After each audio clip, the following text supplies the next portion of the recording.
It was a typical Thursday afternoon in Miss Henderson's 11th grade mathematics class. The fluorescent lights hummed overhead, casting a cold, sterile glow across the room. The desks were arranged in neat rows, the chalkboard a blank canvas, just waiting for the day's lesson. Most students were distracted, their attention drifting between their phones and the clock on the wall, counting down the minutes until the bell rang. Max sat near the back of the room, his head buried in a notebook, his fingers absently tracing the lines of a complex formula. He was never one to draw attention to himself. A quiet genius, if you will. His mind was always several steps ahead of everyone else, but he rarely shared his thoughts. He preferred the safety of the shadows, away from the spotlight that he knew would only bring him ridicule. After all, it was much easier to blend in when you didn't give anyone a reason to notice you. Ms. Henderson, a middle-aged woman with sharp glasses and a no-nonsense attitude, was in the middle of explaining algebraic expressions to the class. But, as usual, Max wasn't paying attention. He had already solved the problems in his head before she had even written them on the board. "Max, could you please come up here and solve this problem?" Ms. Henderson's voice sliced through the quiet hum of the classroom, snapping Max out of his trance. Max glanced up slowly, his eyes meeting hers, but there was no hesitation in his response. He stood up, his long frame moving with a quiet grace, and walked to the front of the class. As he approached the board, he could feel the eyes of his classmates on him, their gazes heavy with a mixture of curiosity and judgment. He was used to this. He always felt like an outsider, an enigma that no one could quite figure out. Ms. Henderson handed him a piece of chalk and pointed to the equation on the board. "Please solve this for us, Max," she said, her tone dripping with an almost sarcastic sweetness. Max took the chalk in his hand, feeling the weight of the moment. He could sense that this wasn't just any ordinary lesson. There was something about the way she was looking at him, something in the air that told him she didn't expect much. Maybe it was the way she had phrased the question, or maybe it was the way she had positioned him in front of the class, an opportunity to fail, to prove to everyone that he wasn't as brilliant as he seemed. Max glanced at the equation. It was simple. Too simple for him. He didn't need to think twice. In less than a second, the solution appeared in his mind, the numbers and variables shifting into place like a perfectly solved puzzle. But then, something strange happened. He hesitated. The chalk trembled slightly in his fingers, not because he didn't know the answer, but because he knew what was coming. The mocking. The whispers. The judgment. This was the moment where he could either prove everyone wrong or give them another reason to doubt him. He took a deep breath and began writing the solution, his movements precise, almost robotic. But just as he was about to finish the last step, he heard the all-too-familiar sound of snickers from the back of the room. A few students were laughing quietly, pointing at him. They didn't believe he could actually do it. Ms. Henderson's voice rang out again, louder this time, tinged with a hint of amusement. "Are you sure about that, Max?" she asked, her eyes narrowing. "I mean, I'm not sure if that's the right answer. Maybe you should try again." Max stopped mid-sentence, his hand still gripping the chalk. The entire class seemed to hold its breath, waiting for him to falter. He could feel their eyes boring into him, the weight of their expectations suffocating him. They wanted him to fail. They wanted to see him crack under the pressure. And Ms. Henderson? She was no different.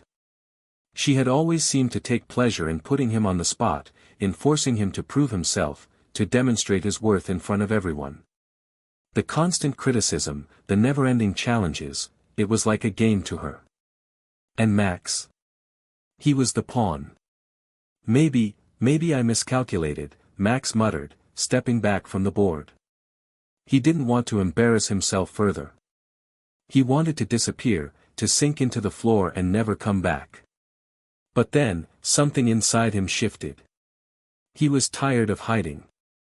Tired of being underestimated. He straightened his back and turned to face the class, his voice steady despite the nervous knot in his stomach. No, he said, his eyes meeting Miss Henderson's. I'm sure. The answer is correct. A murmur rippled through the classroom. Some students looked at each other, confused. Others exchanged knowing glances, but none of them spoke up. Max's heart raced, but he didn't look away. Ms. Henderson raised an eyebrow, a small, mocking smile playing at the corners of her lips. Well, Max, I suppose we'll just have to see about that, won't we? She took the chalk from his hand and carefully rewrote the equation, step by step, following the same method he had used. But when she reached the end, her expression faltered. The answer was exactly the same. For a moment, the room was dead silent. Max could feel the air thickening with the weight of the revelation. The students who had once laughed now stared at the board in shock. No one said a word. Even Ms. Henderson seemed at a loss for what to say.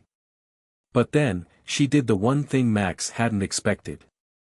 She gave him a small nod, barely perceptible, but enough to let him know she was acknowledging his brilliance. All right, she said, her voice calm now, but still tinged with an underlying tension. You were right, Max. But don't get too comfortable. You still have a long way to go. Max nodded, not because he needed her approval, but because he was finally starting to feel like he had something to prove. To himself, more than anyone else. The bell rang, signaling the end of class. As the students filed out, Max lingered behind for a moment, gathering his things. He could feel the eyes of his classmates on him as they passed, but this time, there was no mockery. No laughter. Just silence. Max didn't know what the future held, but he knew one thing for sure, he was done hiding. He had shown them who he really was, and for once, it felt good. But little did he know, this was just the beginning of something far bigger than he could have ever imagined. Hit subscribe and leave a comment with where you're watching from. This story might just spark a new beginning. What's one thing that always pushes you forward, even when things get tough? Max sat alone at lunch in the farthest corner of the cafeteria, as he always did. His lunch tray was barely touched, the sandwich sat there, cold and unappetizing. The sound of laughter and chatter filled the room, but it didn't reach him. It never did. The students around him, the ones who filled the room with their energy and noise, were just background noise to Max's thoughts. He didn't mind the solitude. In fact, he preferred it. There were too many people in the world who didn't understand him, and Max had learned from a young age that it was better to keep a distance than to let others in. He had always been different. Max's mind wandered back to when he was younger, to the days when he first began to realize that his intellect wasn't like everyone else's. He was only 7 when he read his first adult-level book. While most kids his age were still struggling with simple picture books, Max devoured complex novels with ease, always hungry for more knowledge. By the time he reached middle school, his teachers were both amazed and concerned. He could finish assignments in record time, but he didn't know how to relate to his peers. His mother, Sarah, was the only one who truly understood him. She had always encouraged Max's love for learning, but at the same time, she saw the loneliness in his eyes. Sarah worked long hours at a local diner, doing her best to provide for them both, but Max knew the financial strain weighed heavily on her. Still, she made time to sit with him every night, asking him about his day, even when she was exhausted from the long shifts. Max, you've got to talk to people. Don't keep everything bottled up inside, she'd often say. You're different, but that doesn't mean you can't connect with others. Just be yourself. But it wasn't that easy for Max. No matter how hard he tried, no one seemed to get him. The other kids made fun of him for being too smart, for always being the teacher's pet. He didn't fit in with the athletes, who were more interested in football than books. He didn't fit in with the artists, who spent their days drawing and painting. And he certainly didn't fit in with the popular crowd, whose conversations were filled with talk of parties and social media. Max's world was one of equations and theories, of complex puzzles and abstract concepts. Despite the isolation, Max did his best to stay focused. He knew that if he kept pushing forward, things would eventually change. Maybe not now, but someday. It wasn't about fitting in. It was about finding his own path, his own purpose. Sarah did what she could to encourage him to reach for the stars, always telling him how proud she was of his intellect. But Max could see the worry in her eyes, too. She didn't want him to become so consumed by his brilliance that he lost sight of the things that really mattered, like friendship and love. But Max had always struggled with those things. He would have given anything to be like the other kids, to laugh and joke with them, to feel like he belonged. But no matter how much he tried, it was as though a wall had been built between him and the world. The more he pushed against it, the higher it seemed to rise. And that's when he found solace in his books, in his research, in the quiet of his own mind. He didn't need anyone else to understand. He had his mother, and that was enough. But now, things were changing. As Max thought back to the moment in Ms. Henderson's classroom, he could feel a flicker of something new inside him. The small acknowledgement she gave him had been more than just a pat on the back. It had been validation, something he hadn't received from anyone in a long time. Maybe he wasn't as invisible as he thought. He knew Ms. Henderson wasn't fond of him. It wasn't just the way she'd mocked him in front of the class, but her entire attitude toward him had always been dismissive. She saw Max as an oddity, a challenge, someone who needed to be put in his place.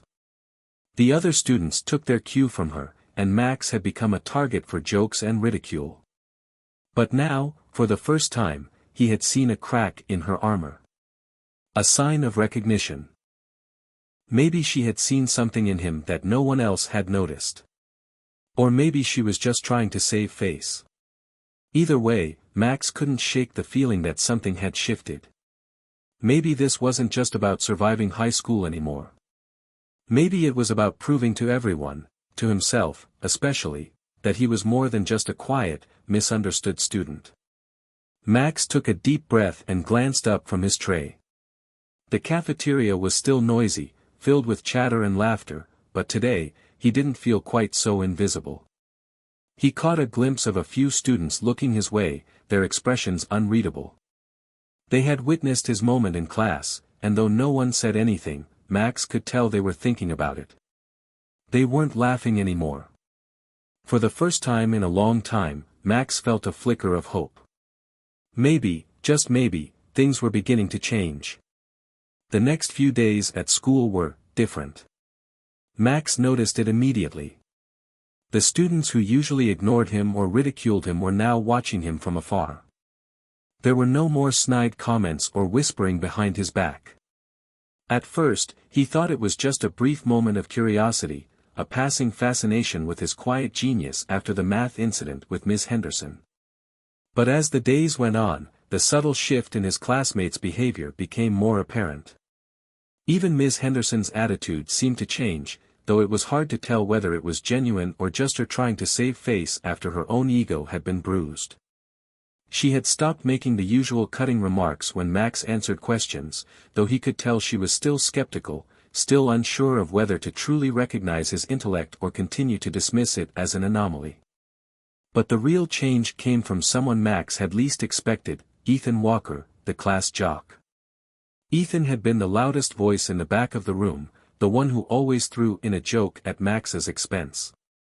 It was the kind of easy bullying that came from someone who felt secure in his place in the social hierarchy. Max wasn't surprised, people like Ethan always needed someone to look down on to feel better about themselves. And Max had been his target. But this time, things were different. Ethan had started to speak to him, albeit awkwardly. The first time was in the hallway after class. Max was walking to his locker, head down, when he heard the familiar sound of footsteps behind him. "Hey, Max," Ethan's voice was unusually tentative. Max turned around slowly, his brow furrowing. Ethan was standing a few feet away, hands in his pockets, his usual confident grin nowhere in sight. Max didn't respond immediately. He wasn't used to this. Ethan wasn't the type of person who spoke to him unless it was to mock him. Still, he didn't want to be rude. Hi, Max replied cautiously. I just wanted to say, that thing with the math problem, that was pretty impressive, Ethan said, his voice oddly serious for someone who usually seemed more interested in sports than anything intellectual. Max blinked in surprise. Thanks, he said, not sure how to respond. I mean, it wasn't that big of a deal.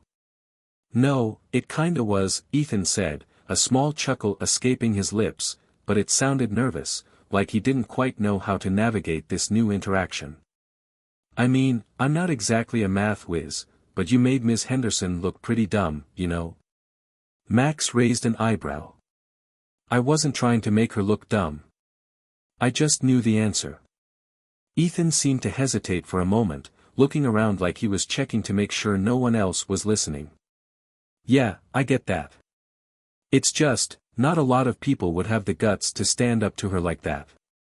She's been on your case for a while now, huh? Max's heart skipped a beat.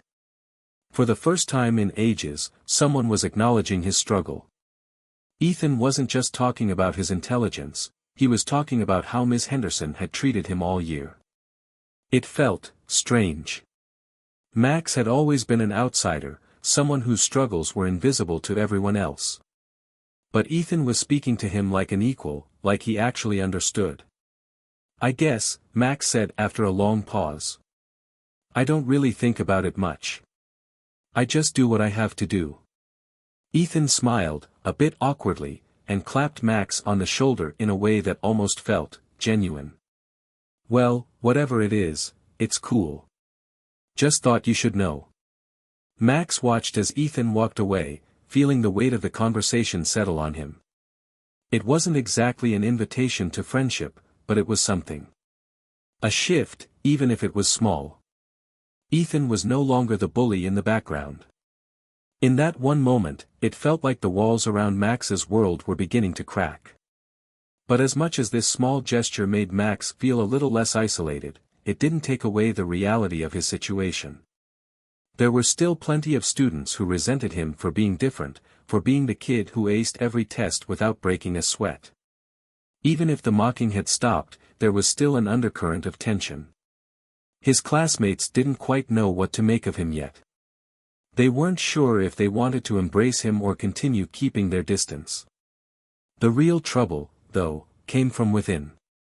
Max's brilliance had always been something he tried to hide, something he tried to keep under wraps. But now that people were starting to notice, he was beginning to wonder if he had been wrong all along. Maybe it wasn't enough to just be smart. Maybe he needed to prove something else. And the more he thought about it, the more he realized that he had a chance now. A chance to not only change how people saw him but to change how he saw himself. However, there was a problem. Max had never been one to thrive in the spotlight. The pressure of being the smartest person in the room, of always being expected to excel, was suffocating. He could already feel the weight of the expectations on his shoulders, and the more he thought about it, the harder it became to breathe. The tipping point came later that week when Max found himself in the library, studying for the upcoming physics test. He was alone, as usual, surrounded by piles of books. The soft hum of the fluorescent lights above was the only sound in the room. Then, without warning, the door to the library opened, and a familiar voice interrupted the silence. Max, Miss Henderson's voice sliced through the air, cold and detached. I need to talk to you. Max turned around, slightly startled. What's this about, Miss Henderson? She walked toward him, her heels clicking on the floor with each step. I've been reviewing your test scores. I've noticed something unusual. She leaned in closer, her eyes narrowing. You're too good. Too good to be true. Max felt a chill run down his spine. What do you mean by that? She didn't answer immediately. Instead, she stared at him for a long moment, as if trying to gauge something. Don't get too comfortable, Max. People like you don't get by without someone noticing. Her words hung in the air like a warning, heavy and foreboding.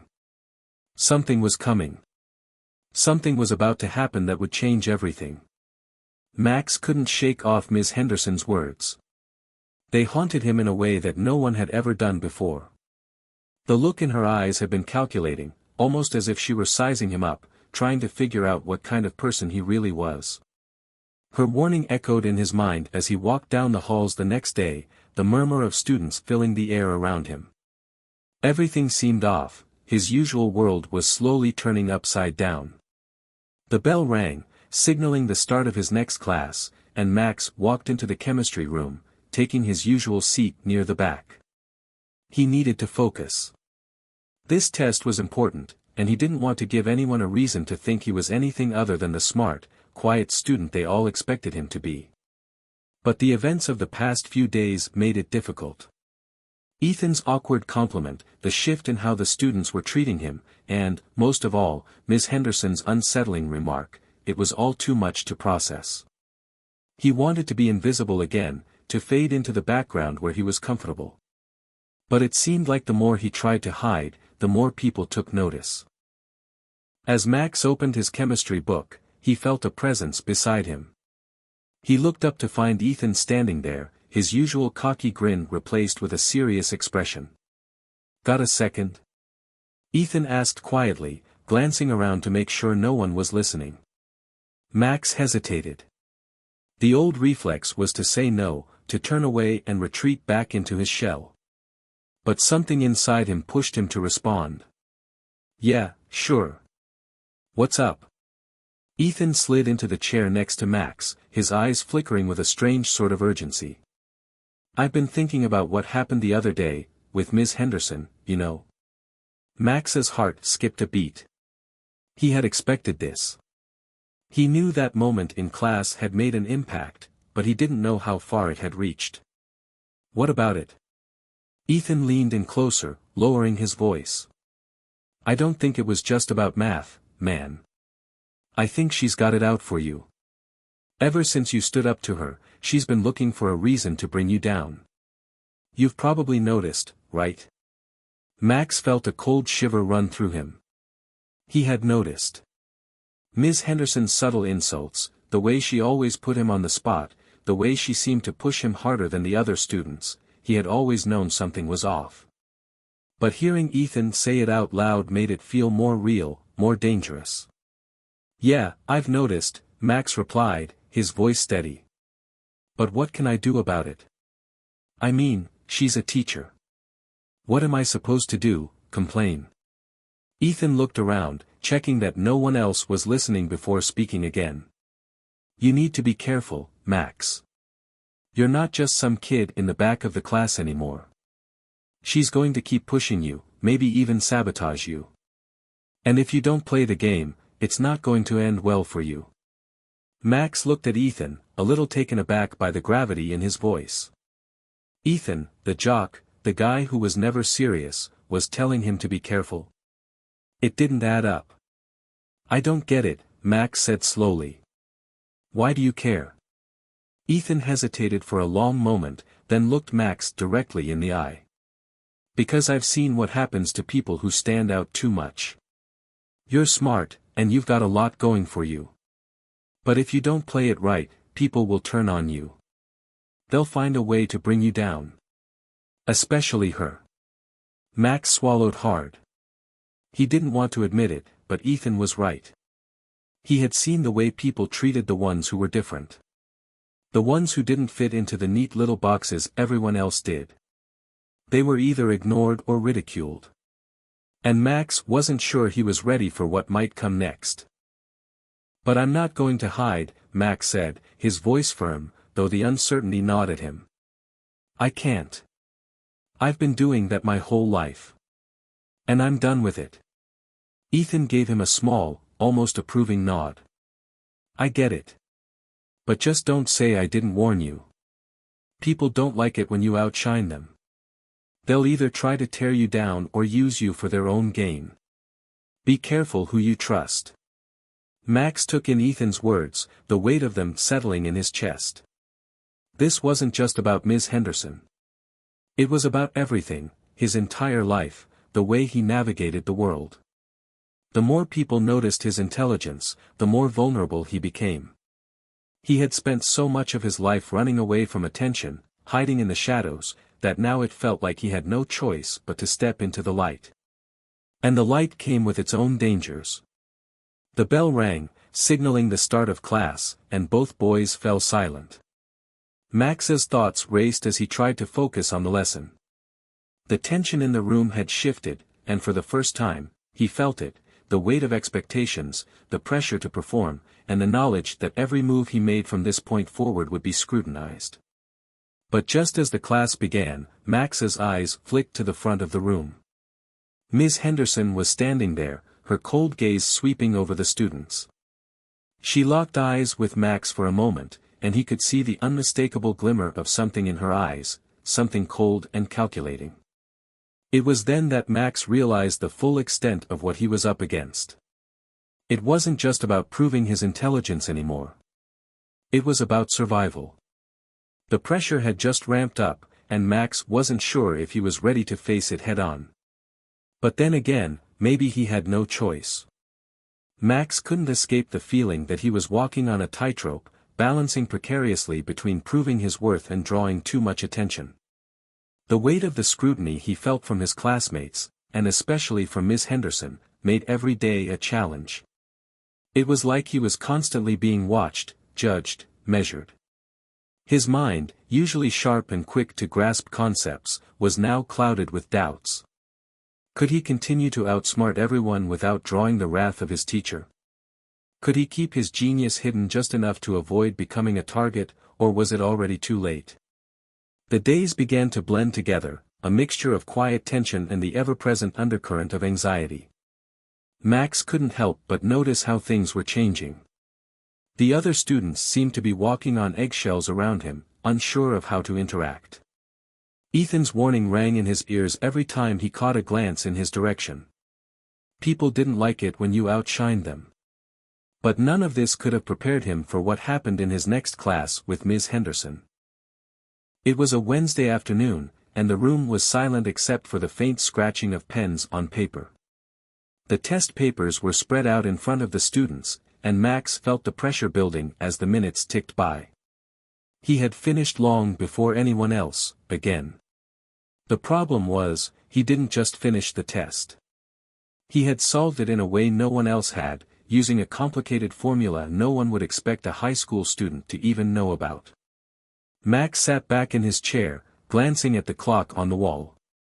The test would be over in 15 minutes, but he already knew he had aced it. He had spent weeks preparing for this, not just in terms of the material but also in terms of his strategy. Ms. Henderson was tricky, and she often tried to catch students in small mistakes or trick questions. But Max had been prepared for everything she might throw at him. He looked around the room, and for the first time in a long while, he noticed the looks he was getting from his classmates. There were no whispers now. No laughter. Just silence, punctuated by the occasional glance in his direction. It was clear that his sudden academic prowess was starting to make them uncomfortable. When the bell rang, signaling the end of class, Max stood and walked up to Ms. Henderson's desk to turn in his paper. He felt the weight of her gaze on him as he placed the test on her desk, and for a moment, the air between them felt thick with unspoken tension. Max, Ms. Henderson's voice was cold, but there was an edge to it. Stay after class. I need to speak with you. Max nodded, unsure of what to expect. He had prepared for this moment, but he hadn't anticipated just how uncomfortable it would make him feel. As the rest of the students filed out of the room, he remained seated, his hands gripping the edge of his desk. Ms. Henderson didn't speak immediately. Instead, she sat down at her desk, staring at the paper in front of her. The silence stretched between them, thick and suffocating. Max could feel the weight of her scrutiny, and he wondered, for the first time, if he had gone too far. Finally, she spoke. Max, she said, her voice sharper than usual, I've been teaching for a long time, and I've seen students like you before. You think you're special, don't you? Max flinched, but he didn't say anything. His mind raced, trying to figure out what to say. He had always been careful with Ms. Henderson, always tried to keep his head down and his answers precise. But now, she was digging deeper, challenging him in a way that made him feel exposed. She leaned forward, her eyes locked on his. You think that just because you're smart, you deserve special treatment? That you can just waltz in here and breeze through everything while the rest of us struggle? Max shook his head quickly, his voice steady, though he could feel the tension in his chest. That's not true. I don't want special treatment. I just want to learn. She gave him a tight smile, one that didn't reach her eyes. You don't get it, do you? This isn't just about being smart. It's about playing the game. If you want to survive in this world, Max, you have to stop showing everyone how much better you are. People don't like it. Max felt his stomach churn. This was it. This was the moment he had feared. The moment when all his hard work, all his dedication, was seen as a threat, a reason for others to bring him down. He had always known that his intelligence would be a double-edged sword, but he hadn't expected it to cost him this much. Why are you doing this? He asked quietly, almost pleading. She leaned back in her chair, the same calculating look in her eyes. Because you've made yourself a target. And I'm not going to let you ruin your future by getting cocky. You need to learn humility, Max. That's the lesson here. Her words struck deep. Max had always been taught to believe in his own abilities, to push the limits of his intellect. But here, in this room, with this teacher, it felt like all of that had backfired. She wasn't interested in his potential. She wasn't interested in his intellect. She just wanted him to blend in, to be quiet, to stop standing out. Max opened his mouth to respond, but before he could, Miss Henderson stood up, her posture cold and commanding. You'd better be careful, Max. You may be the smartest person in this room, but you'll never win this fight if you don't learn how to play the game. Max didn't say anything else. He stood up, his heart pounding in his chest, and walked out of the room, leaving Miss Henderson's words ringing in his ears. It was clear now. This wasn't just about school. This wasn't just about the tests or the assignments. It was about survival. It was about proving to everyone, including Miss Henderson, that he wasn't just a target to be taken down. Max had just entered a dangerous game, and he wasn't sure he was ready for what was to come next. Max couldn't escape the sinking feeling that had lodged itself in his chest. Miss Henderson's words repeated over and over in his mind like a broken record. He had always known that being the smartest kid in class came with its share of complications, but now it seemed like it was more of a curse than a gift. What did she mean by playing the game? And why did she seem so determined to break him down? That afternoon, after school, Max found himself walking down the familiar path home, his thoughts consumed by what had happened. His usually peaceful walk was anything but calm. The quiet sound of his footsteps on the pavement felt deafening in the silence. He had no one to talk to. No one who would understand what he was going through. His parents had always been supportive, but they were oblivious to the social intricacies of high school. They had always encouraged him to focus on his studies, to push himself harder. And, in their eyes, success meant getting into a good college, excelling in everything he did. But they didn't understand what it was like to be constantly under the microscope, to be scrutinized and judged by everyone around you. Max kicked a rock on the sidewalk, his frustration boiling over. He needed to talk to someone, but the only person he had been able to confide in was Ethan, and their conversations had grown more strained by the day. Ethan had warned him to be careful, but the jock wasn't the type to really understand the pressure that came with being smart in a school that valued conformity over individuality. By the time Max reached his front door, he was exhausted, both physically and emotionally. He just wanted to collapse into his bed and forget about the world for a few hours. But as he opened the door, his mom's voice called out to him from the living room. Max. Could you come here for a second? Max sighed, knowing he couldn't escape the conversation waiting for him. He dropped his backpack by the door and walked into the living room, where his mom was sitting with a cup of coffee, her expression concerned. "Hey, kiddo. How was school today?" Max didn't answer right away. He didn't want to burden her with his problems, especially when she had no idea what he was dealing with. Instead, he gave her a small, tired smile. "It was fine, Mom," he muttered, hoping she wouldn't press any further.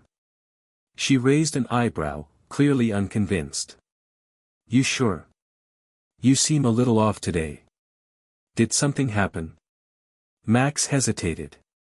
He wanted to tell her everything, the pressure he felt, the constant feeling of being an outsider, Miss Henderson's threats. But he couldn't bring himself to. It felt too complicated, too overwhelming. So instead, he did what he always did, he deflected. "I'm just tired," he said, sinking down onto the couch next to her. "A lot of homework, you know how it is." His mom didn't push him further, but Max could see the concern in her eyes. She knew something was wrong, but she didn't know how to help him. And honestly, Max didn't know how to explain it to her either. The struggle wasn't just about school. It was about something deeper, something that was slowly suffocating him. Later that night, after dinner, Max found himself alone in his room, staring at his phone. He had been scrolling aimlessly through social media, but his mind kept drifting back to Ms. Henderson's words. "You need to learn humility, Max." Why did she care so much? Why was she going out of her way to make his life harder?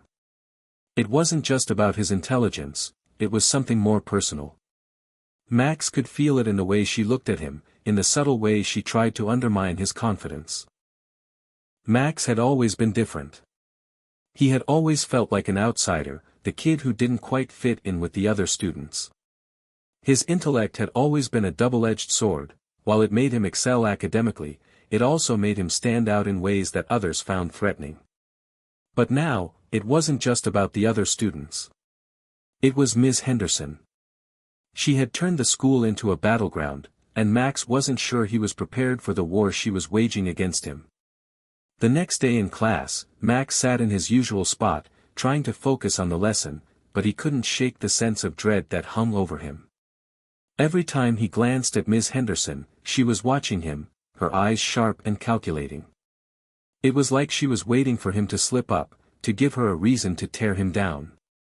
Then, something unexpected happened. Ms. Henderson called on Max during the class, as she often did. But this time, instead of asking a simple question, she asked him to solve a problem on the whiteboard in front of the class. Max's heart skipped a beat. He had been dreading this moment, knowing that Ms. Henderson's problems weren't the usual academic challenges, she was testing him in ways that no one else could see. He stood up reluctantly and walked to the front of the class, chalk in hand. He looked at the problem she had written on the board, a complex equation that involved advanced algebraic concepts. He could solve it in his sleep, but as he began to write out the solution, he couldn't shake the feeling that Ms. Henderson was waiting for him to make a mistake. When he finished, he turned around to face the class.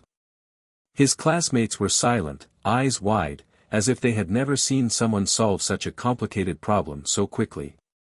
But there was no applause, no recognition.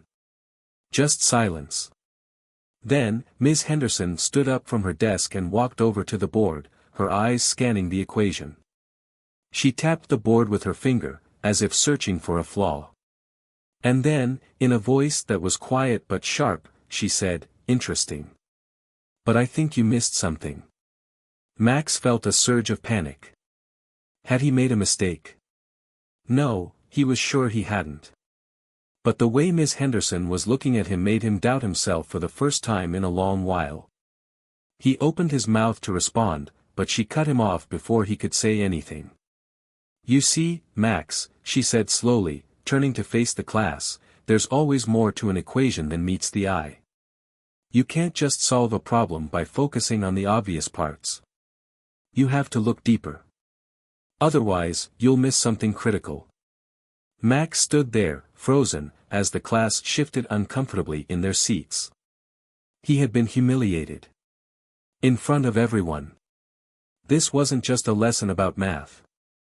It was about control. Ms. Henderson wasn't interested in teaching him how to solve problems. She was interested in showing him that, no matter how smart he was, she still held the power. Max felt a bitter taste in his mouth. He had to stop playing her game. He had to find a way to take back control before it was too late. Max's mind was racing, but his body stayed still.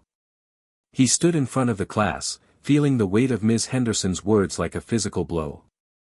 Her critique had been cutting, but it wasn't the content that stung, it was the way she had delivered it. Her smug expression, the way she spoke to him like a child who had just failed to grasp something obvious. The humiliation was palpable, and Max could feel it coursing through his veins. It wasn't the first time Ms. Henderson had made him feel small, but this time, something inside him snapped. He had always been able to brush off the little jabs, the snide remarks, but now, it felt like she was actively trying to break him. And what made it worse was that no one, not a single person in that room, seemed willing to stand up for him. They were all silent, watching him fail under her gaze like it was just another part of the school routine. The bell rang, signaling the end of class, but Max barely registered it. The students shuffled out of the room, murmuring among themselves, but Max remained rooted to the spot. He was trying to process everything that had just happened, but it felt like his mind was in a fog. How had she been able to turn a simple problem-solving session into such a personal attack? As the last student left the room, Ms. Henderson stood behind her desk, arms crossed, watching him. There was a coldness in her eyes that sent a chill down his spine. "Max, I think we need to have another conversation," she said, her voice low but firm. Max swallowed hard, a knot forming in his stomach. He had hoped to avoid another confrontation with her, but it seemed that hope was in vain. "Sit down," she commanded, gesturing to the empty chair across from her. Max took a deep breath, his legs feeling like lead as he moved toward the desk. He sat down slowly, trying to maintain a semblance of composure, though inside, his pulse was racing. He wasn't sure what to expect next, but he had a feeling it wouldn't be good. Ms. Henderson studied him for a moment before speaking again. "You have potential, Max," she said, her tone much softer now, almost too soft. "But it's all going to waste if you don't learn how to use it properly." Max furrowed his brow. What was she talking about? How could she say he was wasting his potential when she was the one trying to tear him down every chance she got? "I don't need you to lecture me about my potential," Max said, the words coming out more harshly than he intended. "I just want to learn. Why are you making this so hard?" Ms. Henderson's expression didn't change, but there was a flicker of something in her eyes, perhaps a hint of surprise, maybe even recognition. For a moment, Max wondered if she had underestimated him. "This isn't about making things hard, Max," she replied, her voice now tinged with something like pity. "This is about teaching you a lesson that will serve you far beyond this classroom. You think you're so much better than everyone else because of your grades, your intelligence. But let me tell you something, people will not like you for it. They'll resent you, and they'll make sure you know it. And when you get to the real world, when you're out there trying to succeed, that resentment will be the thing that brings you down." Max clenched his fists. This wasn't about teaching him. This wasn't even about his grades. This was about her pride, her need to control him. She wanted him to be like everyone else, to blend in, to fit the mold. But Max wasn't like everyone else, and he wasn't about to let her tell him how to live his life. "I'm not like everyone else," Max muttered under his breath, though he wasn't sure if she heard him. "And I'm not going to apologize for it." Ms. Henderson leaned forward, her eyes narrowing. "You don't have to apologize for being smart, Max. But you do need to learn how to navigate the world. And the sooner you realize that, the better." Max stood up abruptly, his chair scraping against the floor. "I don't need your advice. And I don't need to play by your rules. As he turned to leave, Miss Henderson's voice stopped him in his tracks. "Don't say I didn't warn you," she called out, her tone colder now, almost threatening. Max felt a shiver run down his spine, but he didn't turn around. He had had enough. Whatever game she was playing, he wasn't going to be a pawn in it. He was going to find a way to beat her at her own game. Walking out of the classroom, Max took a deep breath. He had always been the quiet observer, the one who sat in the back and watched everything unfold. But not anymore. Ms. Henderson had crossed a line, and Max wasn't going to let her get away with it. He had to figure out his next move. The following days were a blur for Max. He became more withdrawn, less engaged in the lessons, though his mind was still sharp. He was constantly analyzing his every move, trying to anticipate the next step in the game. Ms. Henderson seemed to be watching him even more closely now, as if she could sense his growing resistance. Every time she called on him in class, Max couldn't help but feel like she was trying to provoke him, to get a reaction out of him. But Max didn't give her the satisfaction.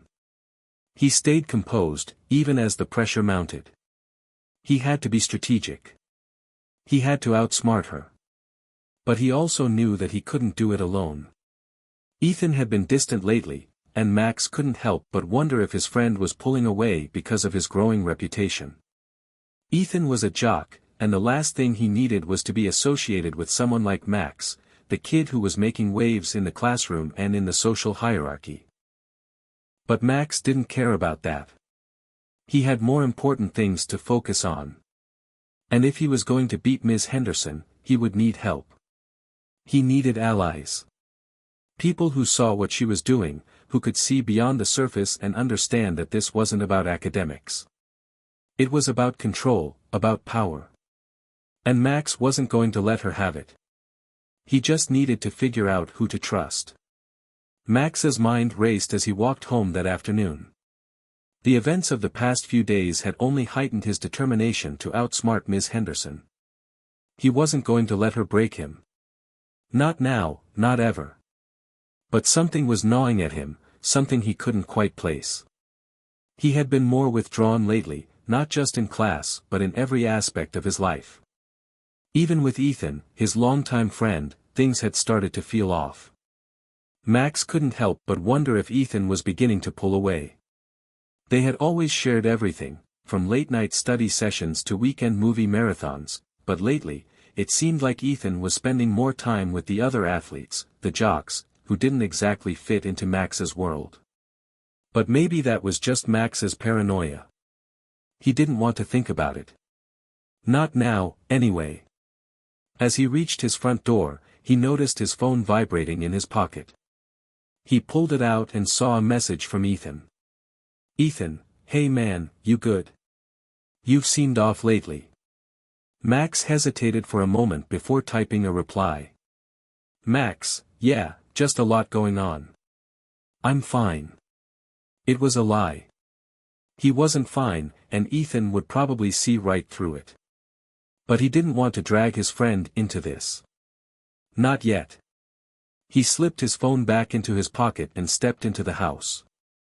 His mom was sitting at the kitchen table, going over bills, a cup of tea in front of her. She looked up when he entered, her face softening. "How was school today?" she asked, her voice gentle. Max didn't want to get into it. He had enough of that for one day. "It was fine, Mom." She raised an eyebrow but didn't push it. "You sure? You seem a little distant." Max gave her a tired smile. "I'm just tired." "I understand," she said, her tone warm. "If you ever need to talk, you know I'm here, right?" Max nodded but didn't say anything else.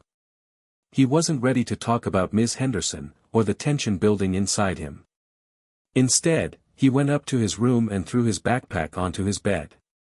He lay down, staring at the ceiling, feeling a sense of unease that he couldn't shake. His mind kept drifting back to Ms. Henderson. What did she want from him? Why was she so obsessed with bringing him down? She clearly had some kind of vendetta, but why? Was it because he was different? Because he was smarter than she thought he should be? Max couldn't help but feel that there was more to this than just a teacher-student dynamic. There was something personal about it, something that made Miss Henderson's animosity feel even more dangerous. The next day, Max decided to take a different approach. Instead of letting Miss Henderson control the narrative, he would control his own. He wouldn't let her see that her words were having an effect on him. He would stand tall, act indifferent, and show her that he wasn't going to be her target anymore. But that afternoon, things didn't go quite as planned. As Max walked into the classroom, he noticed something strange. The air felt heavier than usual, and Miss Henderson was already standing by the front of the room, waiting. She had a new assignment on the board, one that Max recognized immediately: advanced calculus. It wasn't that he couldn't do it, in fact, he could solve it easily. But he had a feeling that today was going to be different. As the bell rang and everyone settled into their seats, Miss Henderson started her lesson, her eyes scanning the room as she spoke. Max could feel her gaze on him, piercing and calculating. He sat up straighter, determined not to let her get to him. Then, unexpectedly, Miss Henderson called on Max. "Max, why don't you come up and solve this problem for the class?" The rest of the class grew silent, and Max could almost hear the collective breath being held as he stood up. He walked to the front of the room, chalk in hand, trying his best to ignore the way his heart was racing. He began writing the solution on the board, his mind moving quickly as he worked through the equation. He was lost in the numbers, the patterns, the logic, but something felt off. He could sense the tension building behind him. Miss Henderson was watching him too closely. When he finished, he turned around to face the class, but before he could speak, Miss Henderson stepped forward. "That's correct, Max," she said, her voice carrying an odd tone. "But let's take it a step further." Max froze. What was she doing? He had solved the problem perfectly, there was no need to complicate it further. But Miss Henderson was relentless. She pointed to a more complex formula at the bottom of the board and asked him to solve that as well. Max's mind raced. Was this a trap? Why was she pushing him like this? He swallowed hard and started working through the new problem, but his mind wasn't fully focused. The pressure was mounting, and his hands were beginning to shake. Why was she doing this? What did she want? As he worked through the problem, the seconds felt like hours. The class was silent, watching him, waiting for him to slip up. But Max couldn't afford to make a mistake. Not now. Finally, after what felt like an eternity, Max finished the equation. He turned around to face the class again, his heart pounding in his chest. "There you go," he said, trying to sound confident, though his voice wavered slightly. "It's done." Miss Henderson didn't immediately respond. Instead, she stared at the board, her expression unreadable. The class held its breath. Finally, she spoke. "Well, Max, I must admit. I didn't expect that from you. But let's see how you handle this next one." Max felt a flicker of unease. Was this a game to her? Was she testing him to see how far she could push him? And why did he feel like he was playing into her hands? But he couldn't back down. Not now. Not ever. As he sat back down, he felt the weight of the eyes on him. He had passed her test, but he knew that this was only the beginning. Miss Henderson wasn't going to let up. And neither was he. He needed to prepare himself. If he was going to win this battle, he would need more than just his intelligence. He would need allies. People who understood what was at stake. The question was, who could he trust? Max knew he couldn't do this alone. But as he glanced around the room, he realized he might just have to. The storm was coming, and he had to be ready. The days following the strange classroom encounter with Miss Henderson felt like a blur. Max was more on edge than ever, his mind consumed with the thought of what Miss Henderson would do next. She was playing a game, and he had the uncomfortable feeling that he was just another pawn in her twisted version of it. But Max wasn't going to let her win. He couldn't afford to. He had to find a way to beat her at her own game, and that meant keeping his cool, staying one step ahead. The problem was, he couldn't do it alone. Ms. Henderson had a way of isolating him, making him feel like he was on his own. And while Max had always prided himself on being self-reliant, he had to admit that there were moments when he needed someone else. That's when he thought of Ethan. But Ethan had been distant lately, and Max couldn't figure out why. Had he truly drifted away, or was there something else going on that Max wasn't seeing? Their friendship had always been a constant, but now, everything felt uncertain. Max decided to reach out. It wasn't easy for him, he didn't like to be vulnerable, especially with someone who seemed to be pulling away. But he had no choice. If he was going to navigate this battle with Ms. Henderson, he needed allies. And Ethan, whether he liked it or not, was still his best shot. After school, Max pulled out his phone and texted Ethan. "Max, hey, I need to talk. Can we meet after school?" There was a long pause before Ethan responded. "Ethan, sure. The usual spot." Max's heart skipped a beat. Ethan had agreed. Maybe this wasn't as bad as he'd thought. Max quickly typed back. "Max, yeah, see you there." The usual spot was the old tree near the edge of the schoolyard, where they had spent countless afternoons talking about everything under the sun. It felt like a lifetime ago, but maybe it was the place to start making things right. When Max arrived, Ethan was already there, sitting against the trunk of the tree, looking as if he had been waiting for a while. His arms were crossed, his usual carefree expression replaced with something more serious. Max walked over, his mind racing. He didn't know where to begin, but he had to start somewhere. "Hey," Max said, trying to keep his voice steady. Ethan looked up at him, his expression unreadable. "What's up, man? You've been acting different lately." Max took a deep breath and sat down next to him. "I know. I'm sorry. It's just, things with Ms. Henderson have been rough." Ethan's eyebrows shot up. "What happened?" Max glanced around, making sure no one else was nearby. "She's been trying to break me down. I'm not sure why, but it feels personal. And I'm trying to figure out how to fight back, but it's hard. I can't do it alone." Ethan was quiet for a moment, processing what Max had said. Max wasn't sure what he expected from his friend. Maybe a joke, maybe some advice. But not this. "Why didn't you tell me earlier?" Ethan asked, his voice softer now. Max shrugged.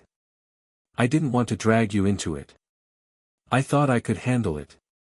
But now, I don't know. I'm in over my head." Ethan looked at him for a long time, as if deciding whether or not to say something. Finally, he sighed and spoke. "Max, you've always been the smart one, the one who figured things out. I've always been the jock, you know. I never really understood what you were going through with school, but I've seen how hard she's been on you. And honestly, I don't think it's right." Max looked at him, surprised. "You're not mad at me for—" "I don't know, being different?" Ethan shook his head. "No. I've never been mad at you for being smart. But I'm pissed that she's treating you like this. If she's really trying to tear you down, then that's messed up." Max felt a wave of relief wash over him. Maybe this wouldn't be as hard as he thought. Maybe he could count on Ethan after all. "Thanks, man. I really needed to hear that," Max said, his voice quieter now. "So, what do we do? How do we take her down?" Ethan stood up and started pacing. "I don't know, but I've got some ideas. First, we need to figure out what she wants. What's her endgame? Why is she doing this?" Max frowned. "I've been trying to figure that out. I think it's about control. She's trying to get under my skin, to make me feel like I'm not good enough. But I can't let her do that." "Exactly," Ethan said, his eyes lighting up. So we flip the script. We don't let her get to us. We show her that we're not just going to sit back and let her bully us. Max stood up, a fire igniting inside him. You're right. It's time to turn the tables. But we can't do it alone. We need to find other people who see what she's doing, who can back us up. Ethan nodded. I know a few people. Let's start there. We build a team, and we expose her for what she is. Max felt a surge of hope. Maybe, just maybe, they could win this. With Ethan by his side, and a team of people who understood what was going on, they might just be able to beat Ms. Henderson at her own game. As they walked away from the tree, Max felt a sense of purpose that he hadn't felt in days. He wasn't alone in this fight anymore. And for the first time in a long time, he believed that victory was possible. But they had to be careful. Ms. Henderson was a master manipulator, and she wouldn't go down without a fight. The road ahead would be full of obstacles, but Max was ready for whatever came next. Max's heart raced as he and Ethan walked through the school hallways, their steps echoing in the empty corridor. The air was thick with anticipation. After everything that had happened with Ms. Henderson, it was time to take action. But Max knew the stakes were higher than ever now. They weren't just fighting to prove something, they were fighting for their dignity, for their futures. They'd agreed to meet after school to discuss their plan of attack. Ethan had mentioned knowing a few people who might be willing to help, but Max wasn't sure how far they could go. The tension between him and Ms. Henderson was personal, and that made it even more dangerous. If they weren't careful, they could make things worse for themselves, and for anyone else who got involved. As they reached the parking lot, Max glanced over at Ethan. His friend seemed more confident than he'd been in weeks, but Max could tell that Ethan was still processing everything. He wasn't used to dealing with things on this level. But Max needed him, and deep down, Ethan knew this wasn't just about school anymore. I'll talk to a few people, see who's willing to back us up, Ethan said, his voice steady but with an edge of uncertainty. I know some of the students who have had issues with her before. Maybe they'll be willing to join us. Max nodded. We need more than just people willing to speak up. We need a plan. And we need to stay one step ahead of her. She's good at what she does. Ethan stopped and turned to him. What do you mean? I think she's been watching me, Max said quietly, his eyes narrowing. It's like she knows every move I make. I've got to figure out what she's up to. Ethan thought about it for a second, then pulled out his phone. Let me make a few calls. I'll get back to you in an hour or so. We'll have a meeting tonight. Max felt a surge of gratitude toward his friend. Ethan might not fully understand the magnitude of the situation, but he was stepping up, and that meant everything. Max wasn't alone in this fight. As the two friends parted ways, Max couldn't shake the feeling that something bigger was at play. Ms. Henderson wasn't just a teacher who didn't like him. There was something deeper, something more personal. And he needed to figure out what it was. That evening, Max met Ethan in the same spot they'd met earlier, the old tree near the edge of the schoolyard. The night air was cool, and a soft breeze rustled the leaves above them. It was peaceful, almost serene, and yet Max couldn't shake the tension in the pit of his stomach. The storm was coming, and they had to be ready. Ethan arrived a few minutes late, his face lighting up when he saw Max. He held up his phone, indicating that he had spoken to a few people. I talked to a few people from the senior class, Ethan said, sitting down next to Max. They've all had issues with Henderson in the past. Some have even been marked down unfairly in her class. They're willing to help us. But we need to be careful. If we go public, there's no going back. Max nodded. I know. That's why we need to plan everything out. We can't just act on impulse. We need to gather evidence, and we need to get people on our side, people who know what she's been doing. Ethan looked thoughtful for a moment. What if we can get her to slip up? If she pushes us too hard in class, we could catch her in the act. Max's eyes lit up. That's a good idea. But we'll need to be smart about it. If we provoke her too much, she'll just turn it around on us. We need to be subtle, get the proof we need without tipping her off. Ethan agreed. I'll start talking to some of the people who have had issues with her. If they have any information, maybe we can use it. Max paused for a moment, his mind racing. There was something bothering him about this whole situation. He knew he had to be careful, but he couldn't ignore the fact that Ms. Henderson was pushing him into a corner. Every time she challenged him, it felt like she was trying to break his spirit. But why? Max had a sudden thought, a memory he couldn't quite shake. The way Ms. Henderson had reacted when he'd answered her questions in class. It was almost like she was trying to provoke him, bait him into something. He couldn't quite explain it, but something told him that her actions weren't random. There was a reason she was so fixated on him. I've been thinking, Max said slowly. I don't think she's just trying to make me fail. I think there's something personal here. Maybe it's not just about me being a good student. Maybe it's something to do with her past. Something she's not telling anyone. Ethan looked at him curiously. What do you mean? I don't know yet, Max admitted. But I think if we dig a little deeper, we might find out what's really going on. There has to be more to her than just being a mean teacher. Ethan nodded slowly. All right, so what's the next step?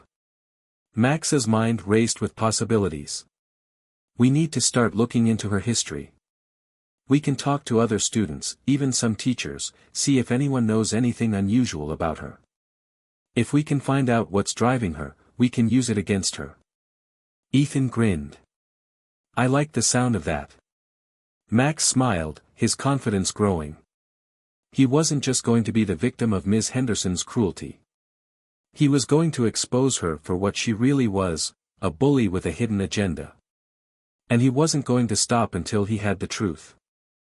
The next few days were filled with a quiet but determined energy. Max and Ethan reached out to students who had been unfairly targeted by Ms. Henderson, and they started gathering information. Slowly but surely, they pieced together a picture of a teacher who had a long history of playing favorites, punishing students for minor mistakes, and targeting anyone who didn't conform to her expectations. But even with all the evidence they were gathering, Max knew they needed something more. They needed to catch Ms. Henderson in the act, to prove once and for all that she wasn't just a tough teacher, but a manipulative, vindictive force who was willing to go to any lengths to destroy anyone who challenged her. Max wasn't sure how it would play out, but he was certain of one thing: the storm was coming, and he was ready. Hit subscribe and leave a comment with where you're watching from. This story might just spark a new beginning. What's one thing that always pushes you forward, even when things get tough? The days that followed felt like a constant tug-of-war between hope and fear. Every day, Max and Ethan worked together, gathering more pieces of the puzzle. They had found multiple students who had been unfairly treated by Ms. Henderson, each one with a story to tell.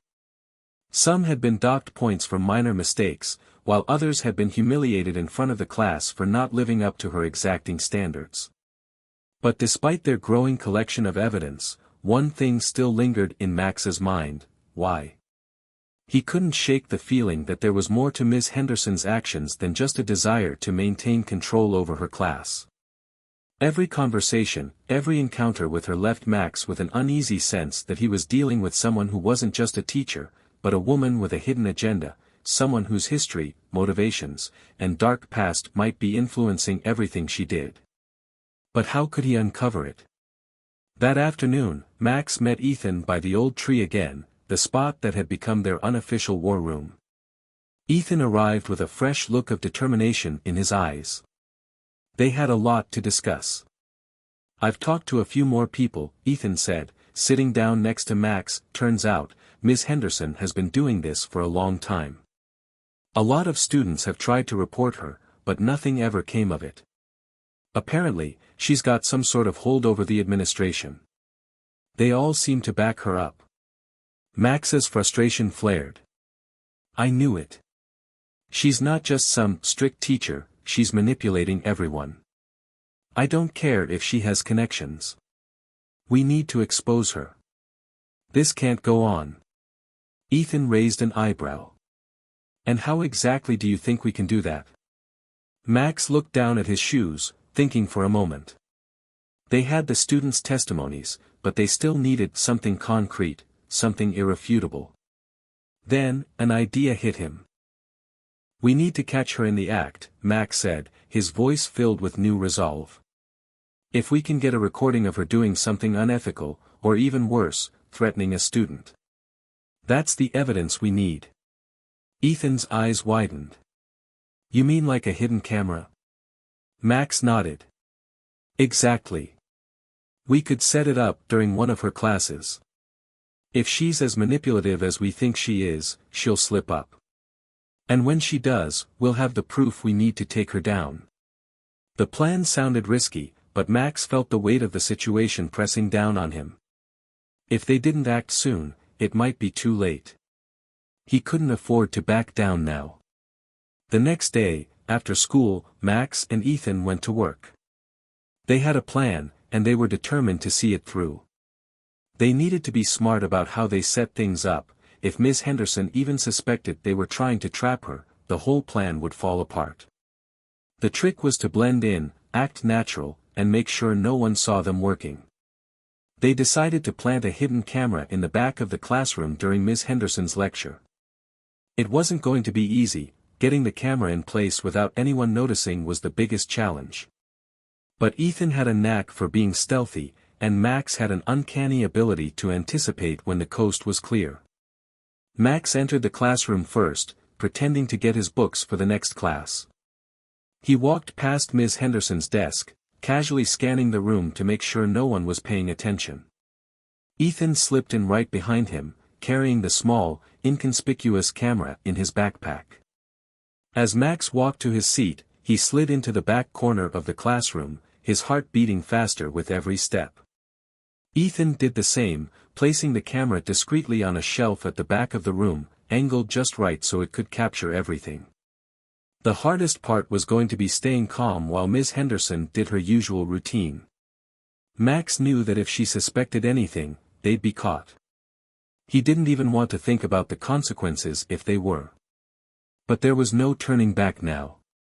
They had come too far to back out. Miss Henderson walked into the room like she owned it. Her sharp, calculating eyes swept over the class, immediately sizing up every student, making mental notes of who was paying attention and who wasn't. Max felt her gaze land on him for a moment, too long, almost, but he forced himself to look away. All right, everyone, Miss Henderson said in her usual cold, measured tone. I expect nothing less than perfection on today's quiz. No excuses. The class groaned in response, but Max kept his focus. He had to resist the urge to look back at the hidden camera. He couldn't afford to give anything away. They were so close to getting the proof they needed. Ms. Henderson began the lecture, her voice monotonous as she droned on about the same material they had covered a dozen times before.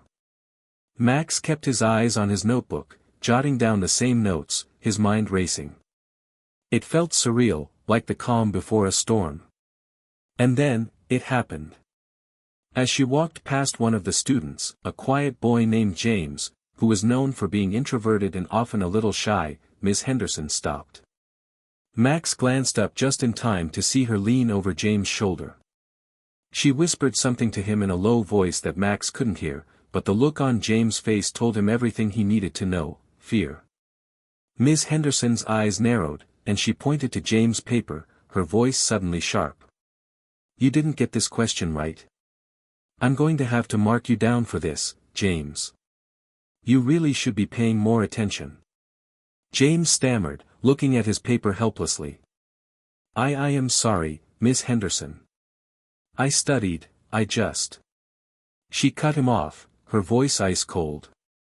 Excuses don't matter here. You either do the work, or you fail. Understand? Max could see James' hands trembled slightly as he nodded, his face flushed with embarrassment. It was clear to Max now, this was the kind of intimidation Ms. Henderson used. She didn't just enforce rules, she used her power to crush her students' spirits. Max's blood boiled. This was it. This was the moment they needed. He looked at Ethan from the corner of his eye, his pulse quickening. They had it. They had the proof. Ms. Henderson walked away, oblivious to the fact that she had just given them the ammunition they needed to expose her. Max quickly glanced at Ethan, who gave him a barely perceptible nod. They had done it. But as Max's eyes lingered on Ms. Henderson's back, something twisted in his gut. This was only the beginning. They still had a long way to go, and now that they had exposed her weakness, Ms. Henderson would be more dangerous than ever. The storm had arrived, and Max was ready to face it head-on. Max sat in his room that night, staring at the small, hidden camera in front of him. His mind raced with a whirlwind of thoughts and emotions. They had finally gathered the evidence they needed to expose Ms. Henderson, but there was no denying the gravity of the situation. The stakes had never been higher. Ethan had texted him earlier, confirming that they were ready to meet the next day to plan the next steps. Max couldn't help but feel a strange sense of satisfaction, mixed with unease. He had always dreamed of standing up to people like Ms. Henderson, but now that it was becoming real, he couldn't shake the feeling that there would be consequences, big ones. The memory of James' trembling hands and the way Ms. Henderson had used her power to humiliate him kept replaying in Max's mind. He had seen how Ms. Henderson treated her students before, but witnessing it firsthand was a different experience altogether. The power she wielded in that classroom wasn't just about grades, it was about control. And Max was determined to take that control away. The sound of his phone buzzing pulled him from his thoughts. It was a text from Ethan. Ethan. Meet me in the library tomorrow morning, 8 a.m. sharp. We need to make a plan. Max quickly typed back, his fingers moving quickly. Max. Got it. We need to be careful. If she finds out what we're doing, it'll all be over. Ethan. Yeah. Let's talk in person. Max set his phone down, his mind still buzzing. He had a million things to consider, but he knew one thing for sure, this wasn't just about getting back at Ms. Henderson. It was about showing everyone that no one, no matter how powerful, should be able to crush others with impunity. The next morning, Max arrived at the library at exactly 8 a.m. Ethan was already there, sitting at a table near the back. His eyes lit up when he saw Max. Got the footage? Ethan asked, leaning forward eagerly. Max nodded, pulling out the small camera. It's all there. We have everything we need. But we need to figure out what to do with it. We can't just send it to the principal, she has too much influence over the administration. Ethan rubbed his chin thoughtfully. What if we went straight to the school board? That's got to be more official than the principal. Max considered this. It wasn't a bad idea. If they went over Ms. Henderson's head, there might be less chance of her getting away with it. But he wasn't sure they could pull it off. The school board wasn't just some random group of people. It was made up of community leaders, parents, and professionals who had their own interests to protect. If Ms. Henderson was as powerful as it seemed, there was a real risk that they could be silenced before they even had a chance to present the evidence. We can't just walk into the school board with a camera and expect them to take us seriously, Max said. We need more. We need a solid case, something they can't ignore. Ethan nodded, looking frustrated. So what do we do now? We can't just let her get away with this. Max's eyes narrowed as he thought for a moment. The camera footage was the key, but they needed something more, something that would back up the footage, something that would give their claims credibility. Then, it hit him. We need more witnesses, Max said, his voice rising with excitement. People who've seen what she's done, people who've been affected by her. If we can get a group of students who've been bullied by her to come forward, it'll be a much stronger case. Ethan looked skeptical. But how do we get them to talk? She's been controlling people for so long. I doubt anyone wants to go up against her. Max's expression softened. He understood Ethan's hesitation. It wasn't easy to stand up to someone like Ms. Henderson. But if they were going to win this battle, they needed allies. We'll need to start small, Max said. Reach out to a few people we trust, people who know the truth. If we can get a few students to speak out, we'll build momentum. Once we get one or two voices, more will follow. Ethan sat back in his chair, thinking it over. Okay. We can do that. But who do we start with? Max's mind immediately went to the students they had spoken to in the past. There was James, who had been humiliated just days before. Max had seen firsthand how much that had affected him. If they could get James to speak out, that would be a powerful start. But there were others, too, students who had been unfairly graded, students who had been ignored and marginalized by Ms. Henderson. Max made a list in his head: James, Lily, Marcus, and a few others. They all had stories to tell. But he knew it wasn't enough to just get them to speak. They needed to be willing to take action. We'll start with James, Max said. He's been through the worst of it. If we can get him to talk, the others will follow. Ethan nodded in agreement. All right, let's do it. The next day, Max and Ethan met with James after school. They found him sitting by himself near the football field, his eyes downcast as he stared at his phone. When he saw Max and Ethan approaching, he looked up, his face an unreadable mask. Hey, James, Max said softly, sitting down next to him. We wanted to talk to you about something. James raised an eyebrow. What is it? Max hesitated for a moment, choosing his words carefully. We know what Ms. Henderson did to you. And we want to help. James's eyes flickered with surprise, then quickly turned to a look of wariness. Help me? Why would you want to do that? Ethan spoke up, his voice gentle but firm. Because what she did was wrong. And we don't think she should be allowed to get away with it anymore. James stared at them, uncertainty written on his face. After a long pause, he spoke again, his voice quieter. I don't know if I can do it. She's so powerful. Everyone thinks she's perfect. If I say anything, it could ruin my life. Max nodded sympathetically. He understood James's fear. But he couldn't back down. Not now. We're not asking you to do this alone, Max said, his voice steady. We've got your back. And we've already got the evidence to prove what she's doing. But we need you to be part of this. If we stand together, we can make it stop. James looked at Max for a long moment, then finally nodded. Okay.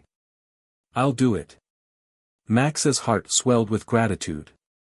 They were one step closer to taking down Ms. Henderson. It wasn't going to be easy, but with James on their side, they had a real chance. The reckoning had begun. Max and Ethan met again the next day, their plan beginning to take shape. James had agreed to stand with them, which was a huge breakthrough. Now they needed to build momentum. They weren't just fighting to prove Ms. Henderson's guilt, they were fighting for every student she had ever humiliated, every one of them who had been crushed under the weight of her power. Max felt the urgency building inside him. They had the footage, they had James, and now it was time to rally the others. The quiet students.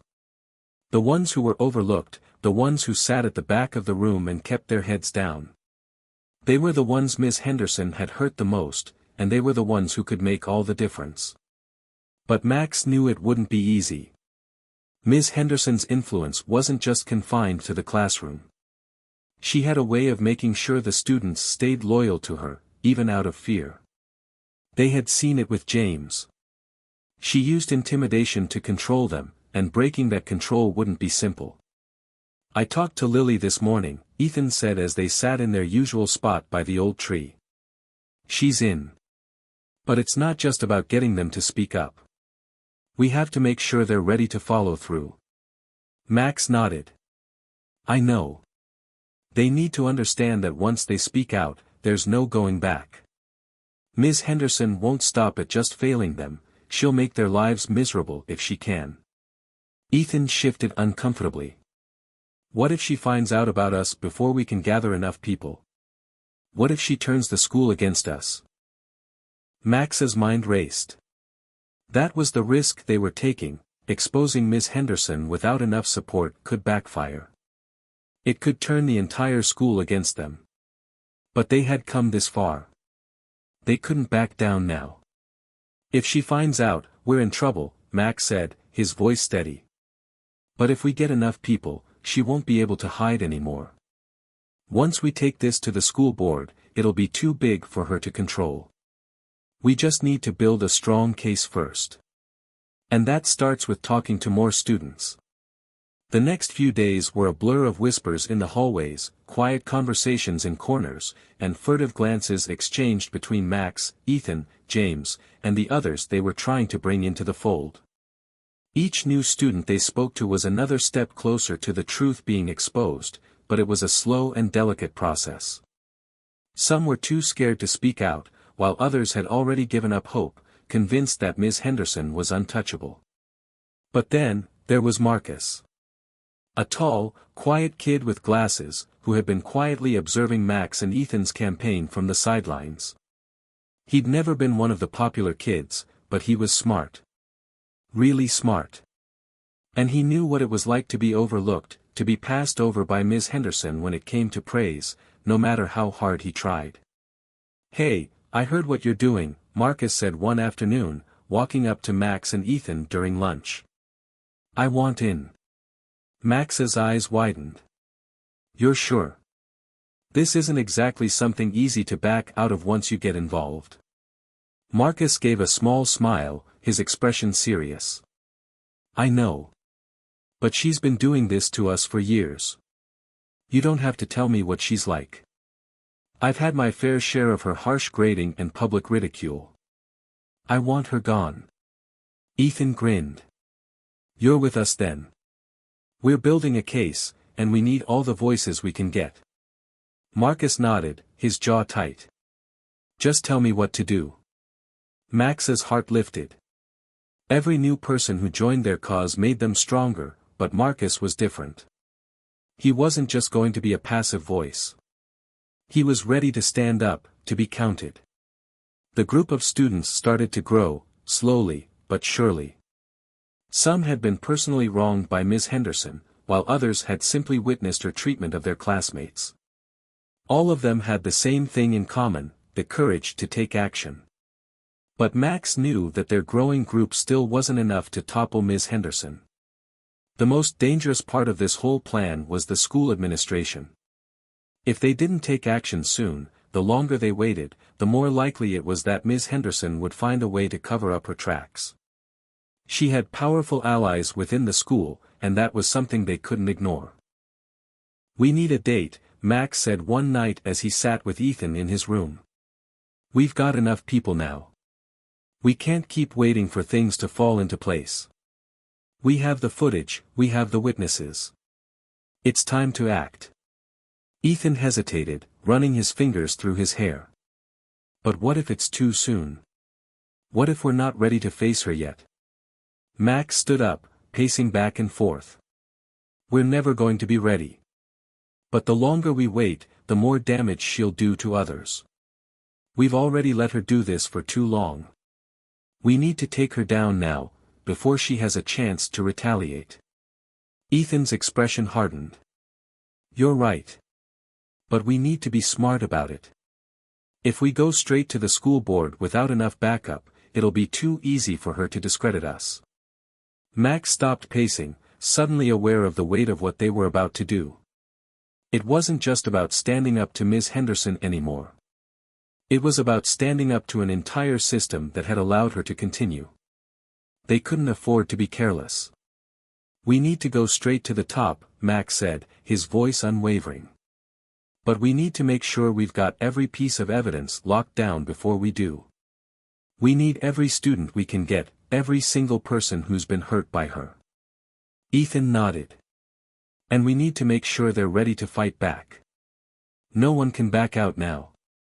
The day they had been working toward finally arrived. They had gathered enough voices, enough evidence. James, Marcus, Lily, and the others were ready. It was time to make their move. Max stood in front of the mirror, taking a deep breath. He wasn't nervous. He wasn't scared. He was ready. They had waited long enough. Ms. Henderson's reign of terror was coming to an end. He grabbed his backpack, slinging it over his shoulder, and walked out of his house, ready for the battle ahead. The morning air was thick with anticipation as Max and Ethan made their way toward the school entrance. It felt like every step they took brought them closer to a reckoning they could no longer avoid. Max's heart beat a little faster with every passing second, but there was no turning back now. He was ready.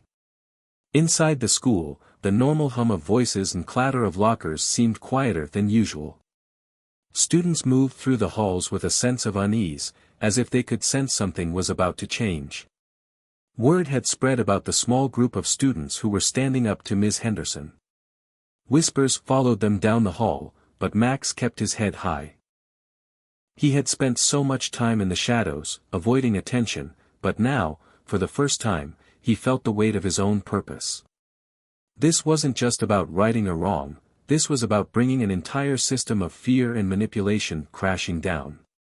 Ethan caught up to him as they approached the library.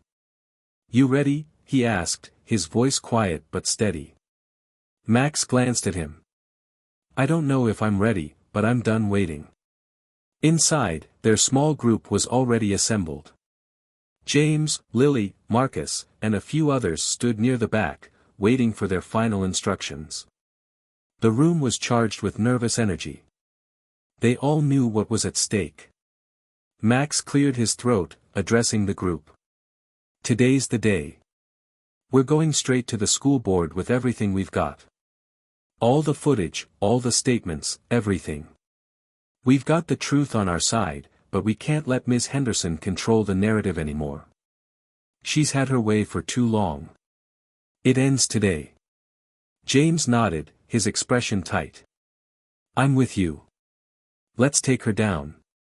Lily, always the quiet one, stepped forward, her eyes determined. "We've been afraid for too long. She's hurt so many people. If we don't do this, no one will." Max looked at all of them, their faces filled with a mixture of fear and determination. He could see how much this moment meant to each of them. It wasn't just about exposing Miss Henderson, it was about reclaiming their voices, their dignity, their future.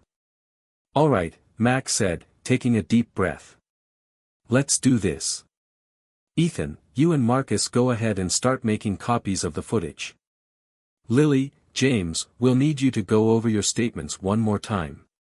We're walking into a battle, and we need to be ready." The group nodded, moving quickly and with purpose. Max stood in the middle of the room, watching as his friends prepared for the hardest thing they'd ever done. For the first time in a long time, he felt like he wasn't alone. They were in this together. The journey to the school board office was long and filled with tension. Every step felt like it was echoing in their minds. Max could feel the weight of the eyes on them as they walked through the hallways. But he refused to let fear stop him now. He had come this far. He wouldn't back down. As they approached the office doors, Max's heart raced again, this time with a sense of finality. They had done everything they could to prepare. All they needed now was the courage to walk through those doors and tell their story. When they entered, the board members were seated around a large table, papers in front of them, each one giving them a professional, indifferent look. But Max could see the skepticism in their eyes. They were prepared for a fight. The head of the school board, a middle-aged man with graying hair, cleared his throat and adjusted his glasses. "I assume you have something serious to discuss with us today." Max stepped forward, his voice steady. We do. We have evidence that one of our teachers, Ms. Henderson, has been mistreating students for years. She's been using her position of power to intimidate, humiliate, and punish students unfairly. We have footage, we have testimonies, and we are here to demand that this be addressed. The room was silent for a moment. The board members exchanged glances, some shaking their heads, others frowning. The tension in the air was palpable. Do you have proof of these claims? The head of the board asked, his tone skeptical. Max nodded. Yes, we do. We've recorded her actions. We have statements from students who have been directly affected. You can't ignore what we have.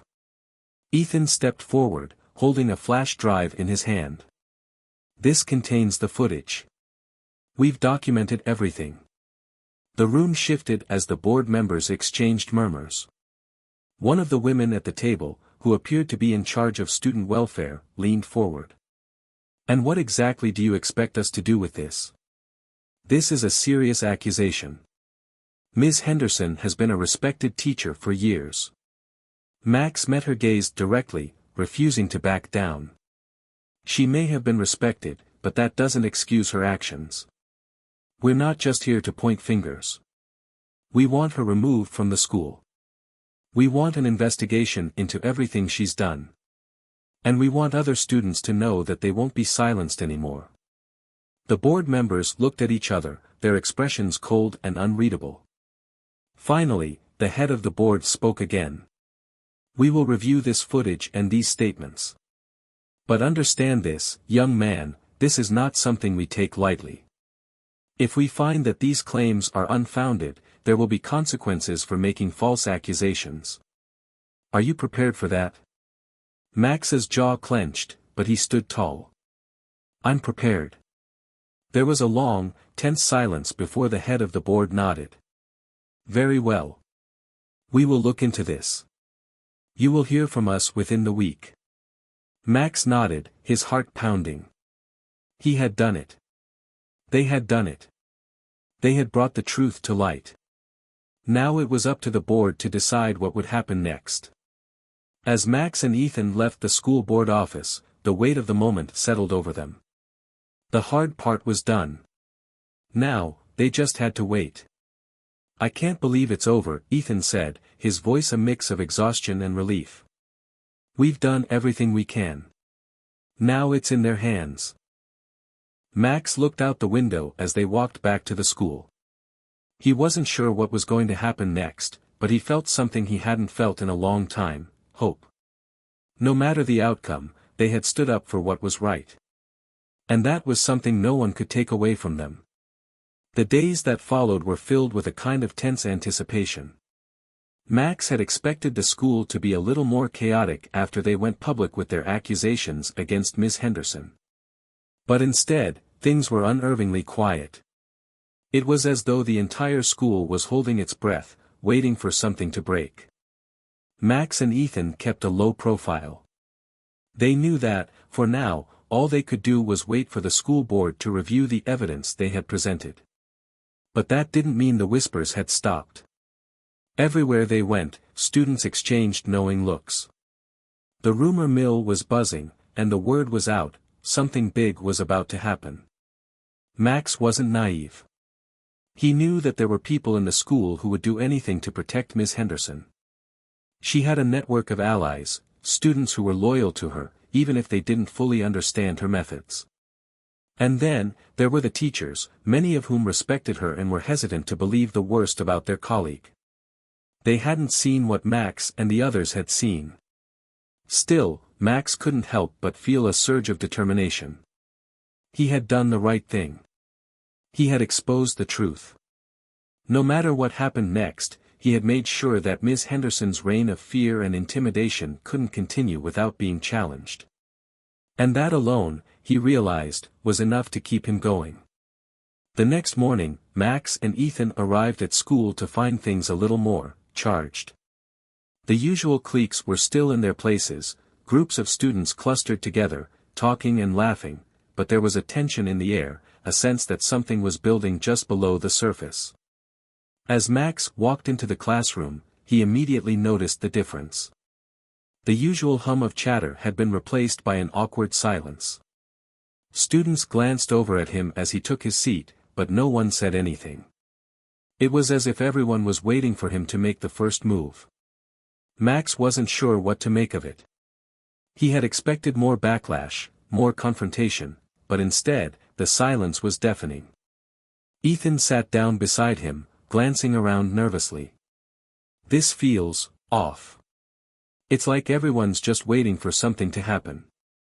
Max nodded. "Yeah, it's like they know something's coming but aren't sure what to do about it." And then, just as the bell rang and the final students shuffled to their seats, the door to the classroom opened. Ms. Henderson walked in, her heels clicking sharply against the floor. She was tall and poised, her sharp features set in an expression of cold determination. But today, there was something different about her. There was a certain tension in her step, a tightness around her mouth, as if she knew exactly what was coming but was doing everything she could to hold herself together. She didn't immediately address the class.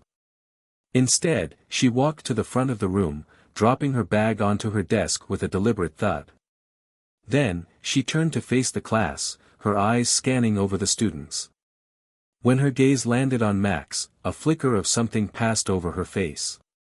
It was brief, but it didn't escape his notice. For the first time, there was something in her eyes, something that looked a little like fear. Max's heart skipped a beat, but he quickly pushed the feeling aside. It was time to stand firm. He couldn't afford to waver now. Ms. Henderson was about to feel the weight of what she had done. And he wasn't about to back down. Throughout the class, Max couldn't help but notice how different things felt. Ms. Henderson was acting off. Normally, she was sharp, commanding, her every movement calculated. But today, she was distracted. She snapped at a few students for minor infractions, her voice colder than usual. And though she tried to keep her composure, there was an edge to her that Max couldn't ignore. When the bell rang, signaling the end of class, Max stood up to gather his things. He was moving with purpose, ready to leave the room, but as he made his way toward the door, Miss Henderson's voice stopped him. "Max," she said, her tone low and measured. Max paused but didn't turn around. "Yes." She hesitated for a moment before continuing. "We need to talk." Max turned slowly, meeting her gaze for the first time since they'd walked into the room. Her eyes were hard, but there was something beneath the surface, something Max couldn't quite read. He wasn't sure what game she was playing, but he wasn't about to back down. "I don't think there's anything more to say," he said, keeping his voice even. Ms. Henderson's lips tightened, but she didn't reply immediately. Instead, she walked around the desk, taking a few slow steps toward him. For a brief moment, it almost felt like she was sizing him up, measuring how much of a threat he really was. "Is that so?" she asked, her voice colder now, almost too controlled. "You've been stirring up trouble, Max. You and your little friends. But you should know this, there's a lot more to this school than you realize. The people in charge, they don't take kindly to troublemakers." Max stood his ground. "I'm not the one causing trouble. I'm trying to stop it. You're the one who's been hurting people for years." Ms. Henderson's smile was thin and bitter. "You think you can change things? You think the board is going to listen to a bunch of teenagers? You're all so naive." Max's chest tightened. He was getting closer to something, he could feel it. She wasn't as untouchable as she thought she was. "We've got the proof," Max said, his voice steady. "It's over." For a split second, Max saw something in her eyes, something that almost resembled fear. But just as quickly, it was gone. She stood straighter, her posture rigid. "We'll see about that, won't we?" she said, her voice laced with venom. "But know this, Max, this is just the beginning.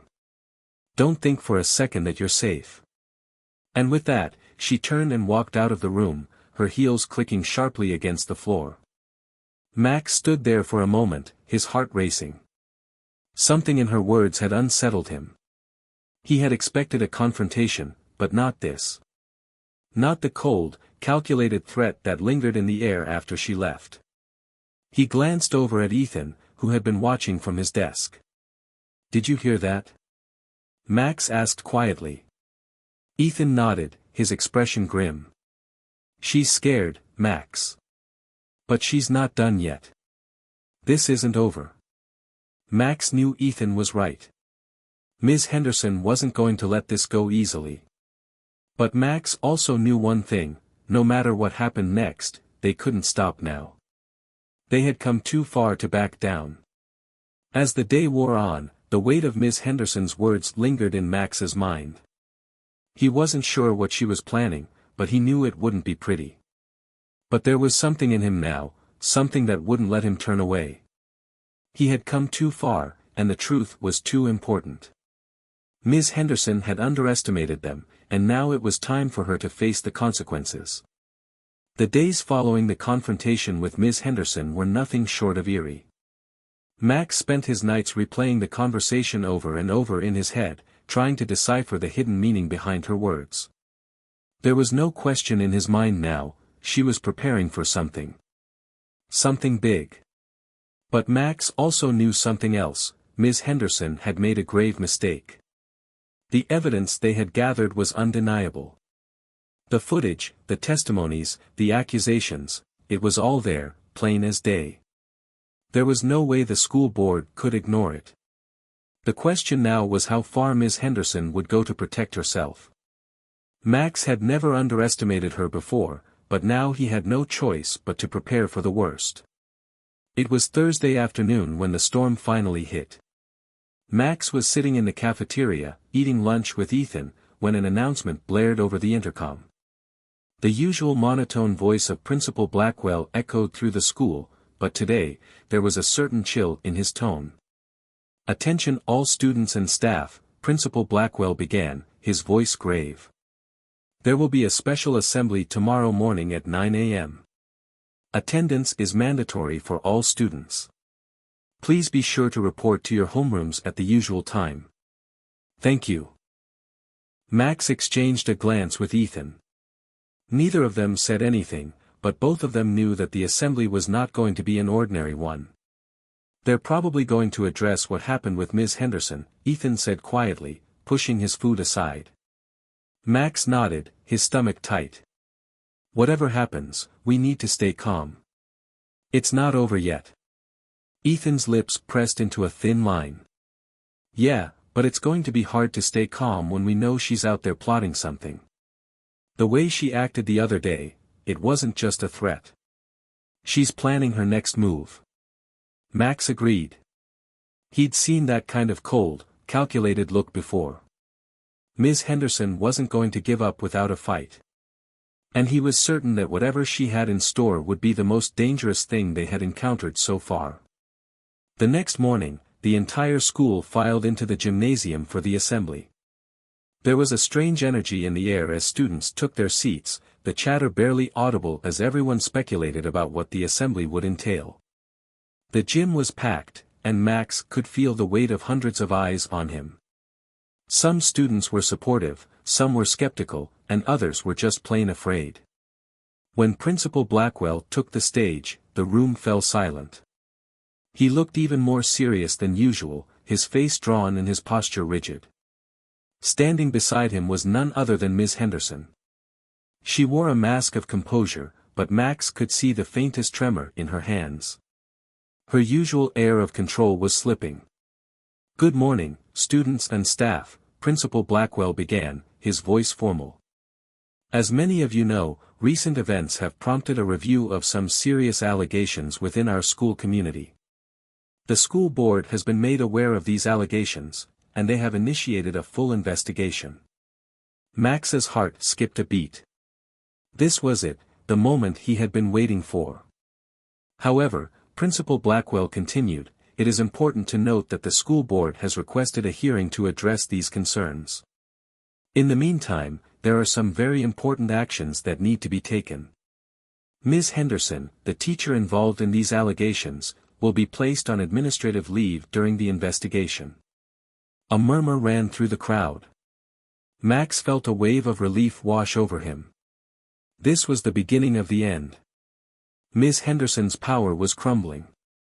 But then, to Max's shock, Ms. Henderson stepped forward. She raised her hand slightly, and the room fell into an uneasy silence. "Students," she said, her voice carrying through the gym, "I understand that there has been a lot of speculation and fear regarding the situation that has come to light. But I want to make one thing clear, these allegations are false. I am innocent, and I intend to prove it. I've dedicated my entire career to teaching, and I will not allow a handful of accusations to tarnish my reputation." Max's eyes narrowed as he listened to her words. There was no apology, no sign of remorse, just cold denial. Ms. Henderson continued, her voice now gaining strength. "The truth will come out, and you will all see that this is nothing more than a misunderstanding. I won't be driven out by rumors and lies. I will fight this to the very end." Max could feel the tension in the room rise as she spoke. Some students seemed to be buying her words, their expressions softening, while others, Max among them, felt their stomachs twist in anger.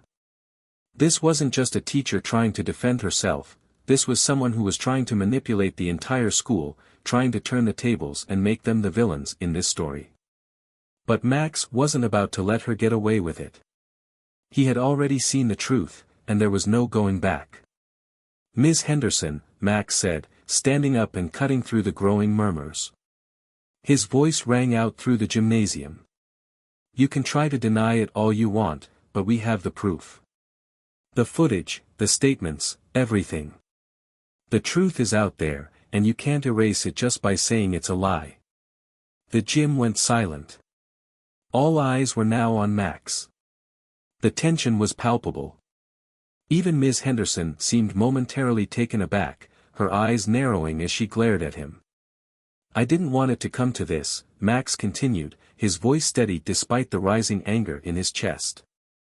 "But I'm not going to let you keep manipulating us, not anymore." There was a long pause, and for a moment, it felt like the world had stopped spinning. Then, Ms. Henderson spoke, her voice dripping with venom. "You think you've won, don't you, Max?" she said, her words cold and cutting. "You think that exposing me is going to make you a hero. But you have no idea what you're up against. This isn't over. Not by a long shot." Max stood tall, unflinching. "It is over. You've lost." But just as Max thought the confrontation was over, Principal Blackwell stepped forward, his expression stern. "That's enough, Ms. Henderson," he said, his voice firm. "This assembly is not the place for this kind of behavior. The board has made its decision, and we will proceed with the investigation. Now, please, leave the stage." Ms. Henderson didn't say another word. She merely turned and walked off the stage, her head held high, but her face pale. Max could see that she was furious, but there was something else there, too, a hint of fear. As she left the gym, the room remained deathly silent. Max knew that they had just crossed a line. The battle was far from over, but today, they had taken a significant step. The truth was no longer just a whisper, it was out in the open.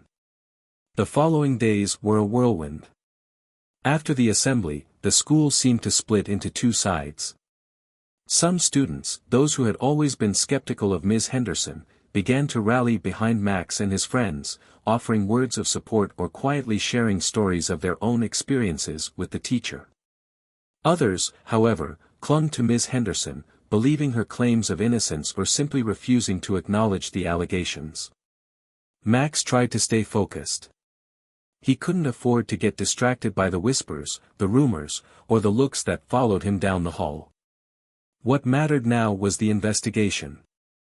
Ms. Henderson had gone on the offensive, but Max knew they had the evidence to back up everything they had said. The truth was out there, and now it was time for the school board to do the right thing. But as the days dragged on, the pressure started to mount. Max felt the weight of the situation bearing down on him, and he could tell his friends were feeling it too. Ethan, who had always been a steady presence by his side, had begun to look more and more worn out. There were sleepless nights, tense conversations with other students, and an overwhelming sense that something was about to happen. Max could feel it in the air, the calm before the storm. It was early on a Wednesday morning when the storm finally broke. Max was in the library, working on a project with Ethan when the sudden announcement came over the intercom. The words were clipped, urgent, and they cut through the calm like a knife. Attention all students, there will be an emergency assembly this afternoon at 1 p.m. All students are required to attend. Thank you. Max froze. His heart started to race.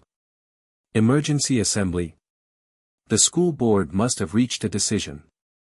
What do you think this is about? Ethan asked, his voice tight with concern. Max didn't have an answer. The board had been investigating for days, and now, this? It could only mean one thing, a decision had been made. But whether it was in their favor or not was anyone's guess. The rest of the morning dragged by in a haze. Every time Max passed someone in the hallway, he could feel their eyes on him. The rumors were spreading faster than ever. Some were calling him a hero, others a traitor. The tension was palpable, and it seemed that everyone in the school had an opinion about what was going to happen.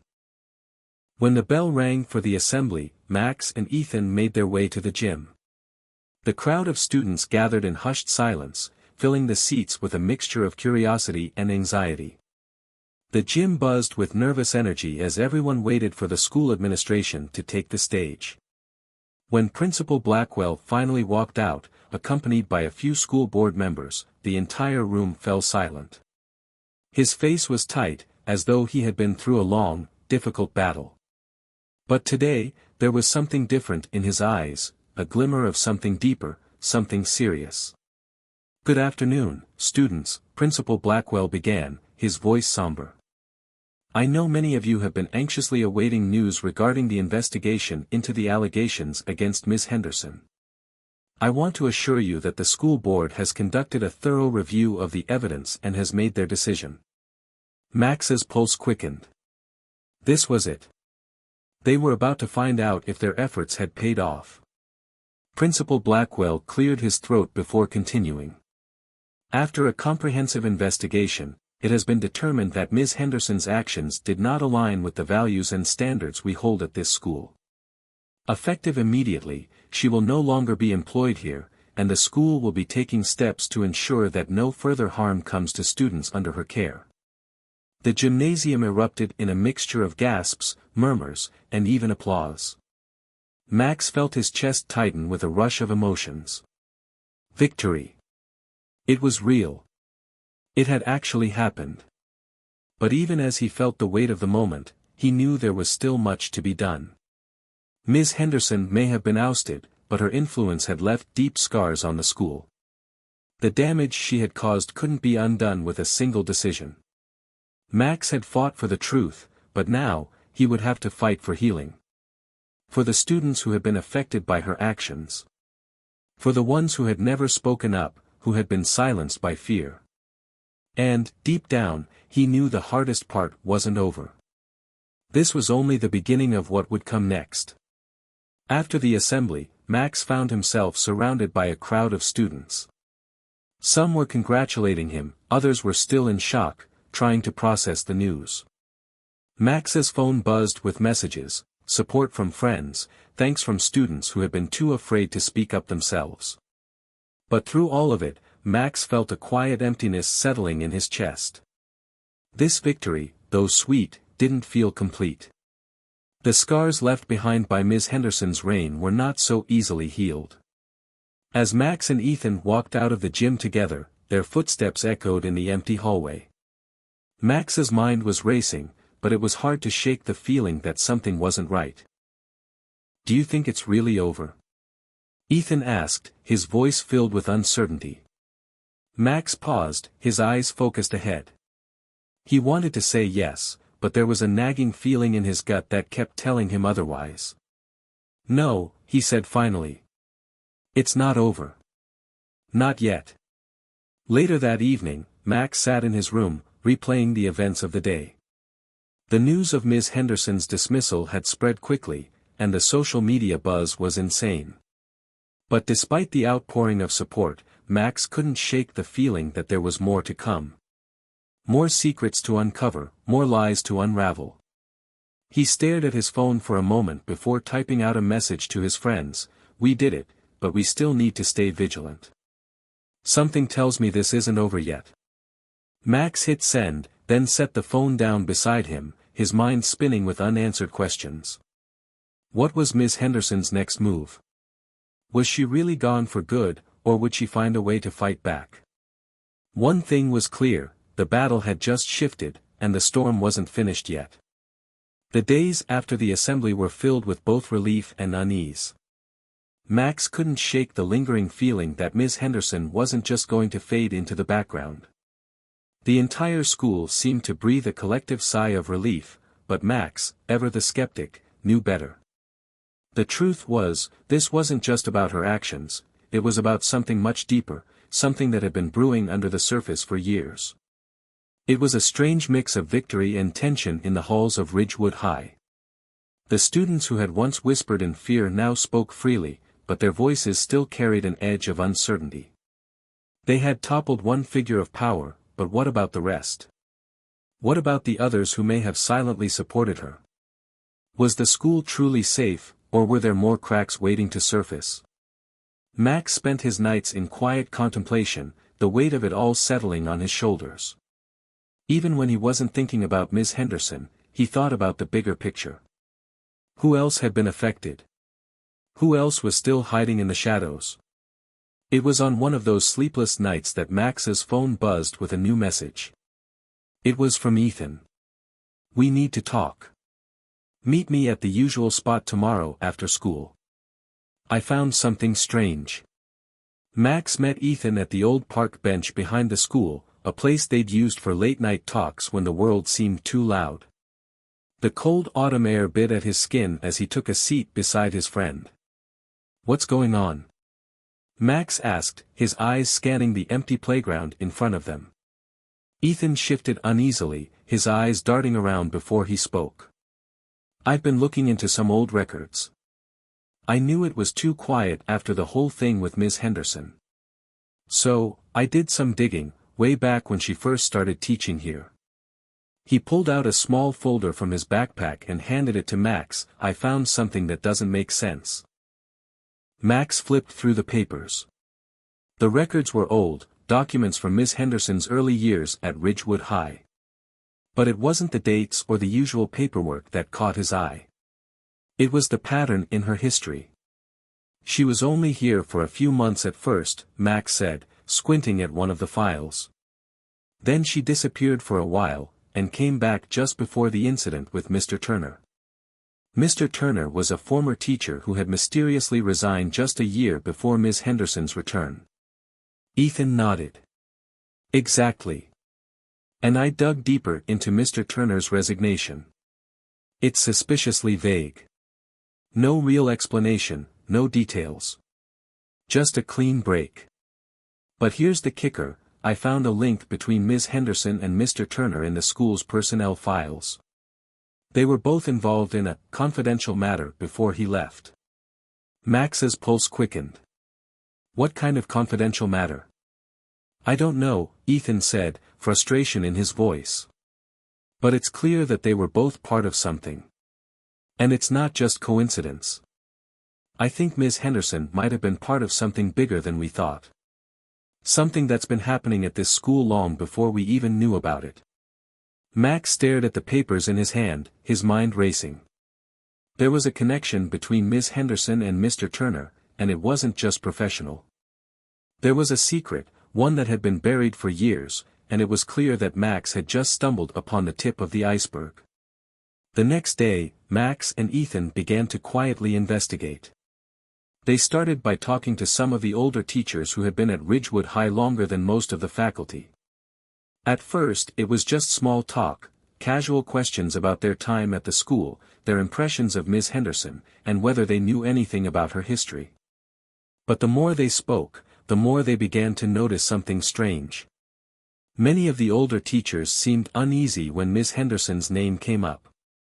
They spoke in hushed tones, avoiding eye contact, as if they feared something would happen if they said too much. It wasn't until they spoke to Mrs. Carter, the school's longtime history teacher, that they finally found a solid lead. Mrs. Carter had been at the school for nearly 40 years and knew almost everyone. She had seen the teachers come and go. But when Max and Ethan asked about Miss Henderson, her expression hardened, and for a moment, she didn't speak. It's not my place to talk about," Mrs. Carter said finally, her voice low. "But I'll tell you this, Miss Henderson is not who she appears to be. She's not the first one to come through here like that." Max leaned forward. "What do you mean? Like who?" Mrs. Carter's eyes darted around the room as if making sure no one was listening. "There's been others. Teachers. Good ones, but they disappear. Suddenly, without explanation. I've seen a pattern over the years. It's always the ones who get too close to the students, who start caring a little too much, that end up going. Something happens, and they're gone, just like that." Max's mind raced. What was she saying? Was this about Miss Henderson, or was there something more sinister happening in the school? Mrs. Carter hesitated before continuing. "There's a group, some of the staff, who look after their own. They protect each other, cover up things that shouldn't be covered. But it's all hidden. No one talks about it, and when someone gets too close to the truth, they're silenced. Miss Henderson is part of that group. And I think she's been hiding something for a long time." Max swallowed hard. The pieces were beginning to fit together, but the more he learned, the darker the picture became. There was a network in the school, a hidden web of teachers, staff, and maybe even students, who had been protecting each other for years. And Miss Henderson wasn't just one rogue teacher, she was a part of something far more dangerous. Later that night, Max couldn't sleep. He kept going over everything they had learned so far, the strange pattern of teacher disappearances, the secrecy surrounding Miss Henderson's past, the whispers from Mrs. Carter. It was all too much to ignore now. There was something much deeper going on at Ridgewood High, something that had been lurking in the shadows for years. He glanced at his phone, reading through the messages from his friends. They were all congratulating him, but something about their words felt hollow. The battle with Miss Henderson wasn't over. Not by a long shot. The real fight had only just begun. Max leaned back in his chair, his eyes staring out the window at the night sky. He knew one thing for sure, he couldn't stop now. He had to dig deeper, expose the truth, and bring an end to whatever dark secret had been festering within the walls of Ridgewood High. The storm was coming, and Max was ready for it. Max could hardly concentrate the next day. His thoughts were consumed with everything he'd learned in the past few days, the secrets hidden in Ridgewood High, the whispers from his classmates, and the unnerving silence surrounding the teachers who had mysteriously disappeared. The pieces of the puzzle were scattered, but Max could feel the image coming together. The truth was out there, buried beneath years of silence and deception. It wasn't just Miss Henderson. She was part of something much larger, something that reached deep into the fabric of the school. The question now was, who else was involved? And what was the true nature of the conspiracy they were trying so hard to hide? Max knew he couldn't do it alone. He had to involve his friends. The ones who had stuck by him from the beginning, who had helped him stand tall in the face of adversity. He needed them now more than ever. So, he called Ethan, Madison, and even Jason, the quiet, observant friend who had often kept to the sidelines. He could sense that everyone was feeling the same unease. The school had been shaken, but the real storm hadn't even hit yet. That afternoon, they met in the library. Max had suggested the spot because it was out of the way and provided the privacy they needed. The library was mostly empty, save for a few students quietly reading. They gathered around a table, and Max could feel the weight of the situation settling over them like a thick fog. "I don't know if I can believe what I'm hearing," Ethan began, his voice filled with disbelief. "Ms. Henderson, part of some secret group? I mean, this goes beyond just one bad teacher." Max nodded, tapping his fingers on the table. "I know, man. It sounds insane, but I've seen the evidence. The way people have been acting, the disappearances, the silence. It's like everyone is afraid to talk. Mrs. Carter warned me about this. There's something more going on here, and it's been going on for years." Madison, who had been quiet up until this point, spoke up. "What are we supposed to do about it? If this is as deep as it seems, do we even have a chance at stopping it?" Max looked around at his friends, seeing the concern in their eyes. He didn't have all the answers, but he knew they couldn't stop now. Not when they were so close. "We're not backing down," Max said, his voice firm. "We've already done something no one else would have done. We exposed Ms. Henderson. Now we have to find out what she was covering up. We can't just let this go." Jason, who had been quiet all along, finally spoke up. "So, what's the next step? What do we need to do?" Max leaned forward, pulling out the folder that Ethan had found. "We keep digging. We start with the teachers, the ones who've been here the longest. They know more than they're letting on. We talk to the students who may have seen something, heard something. And we keep an eye on the staff. Someone has to know what's really going on." They all nodded in agreement, the weight of their mission settling on their shoulders. It wasn't just about exposing the truth anymore. It was about protecting the future of Ridgewood High. If there was a network of corruption within the school, Max wasn't going to let it go unchallenged. That night, Max couldn't sleep. He lay awake in bed, staring at the ceiling, thinking about everything they had uncovered. It was like opening a door to a dark room filled with untold secrets. Each time they pulled at a thread, another mystery revealed itself. The next morning, as he walked into school, the atmosphere felt different. The usual chatter in the hallways was replaced with hushed voices. People were still talking about Ms. Henderson, but there was something more, a nervous energy, a sense of waiting. Max knew that the storm was about to hit, and it wasn't just going to be about Ms. Henderson anymore. It was bigger than that. As he walked to his first class, Max passed the principal's office. To his surprise, the door was slightly ajar, and inside, he saw Principal Blackwell talking to a man he didn't recognize. The man was tall, with graying hair, and he wore a suit that seemed too formal for Ridgewood High. Max paused, trying to get a better look, but the door closed before he could hear anything more. His instincts kicked in. Something wasn't right. This man wasn't just a random visitor, he was connected to everything that had been happening at the school. The day dragged on, and Max couldn't shake the feeling that something was about to break. Every conversation seemed to hint at something he couldn't quite grasp. As soon as the bell rang at the end of the school day, Max found Ethan and Madison in the hallway. "We need to follow Blackwell," Max said, his voice urgent. "He's meeting with someone important, someone we need to know about." Ethan's brow furrowed. "You think he's involved in this?" "I don't know yet," Max replied. "But I'm not taking any chances. Let's go." The three of them made their way to the parking lot, trying to keep a low profile. They were careful not to attract attention, moving quickly and quietly. As they reached the edge of the school grounds, they saw Principal Blackwell step out of the building, followed by the man Max had seen earlier. They were heading toward a sleek black car parked near the curb. Max signaled for Ethan and Madison to stay back. He crept closer, hiding behind a row of bushes. He could hear snippets of their conversation. "We'll take care of it," the man said, his voice low and serious. "But you need to handle things internally. Don't let it get out of control." "I understand," Principal Blackwell replied, his voice tight. "Everything will be handled." Max's heart raced.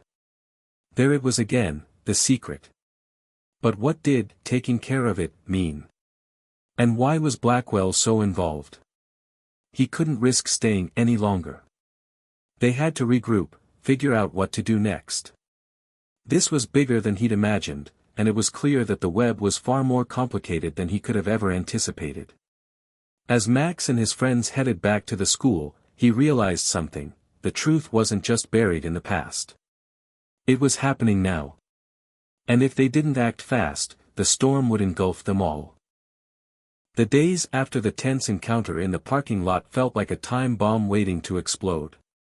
Max couldn't shake the conversation between Principal Blackwell and the mysterious man from his mind. Every moment felt heavy with the weight of what they had uncovered, and the uncertainty of what was yet to come loomed over them all. Max, Ethan, Madison, and Jason spent their free time after school combing through every piece of evidence they could find. They weren't sure exactly what they were dealing with, but one thing was clear: they had to expose the truth before it was buried forever. After school on Friday, Max gathered his friends together in the old library once again. The dim light filtered through the dusty windows, casting shadows on their faces as they huddled around the table. The tension in the air was palpable. "This is it," Max said, his voice firm. "We're going to confront Blackwell and that guy. I know it sounds crazy, but I can't stand by while they continue hiding everything. We need answers. And we need to stop whatever is happening before it gets worse." Jason's eyes narrowed. "Are you sure about this? We don't know what we're dealing with here. What if it's bigger than just Blackwell and Ms. Henderson? What if there are others involved?" "I know," Max replied. "But we have to start somewhere. The longer we wait, the more damage they can do.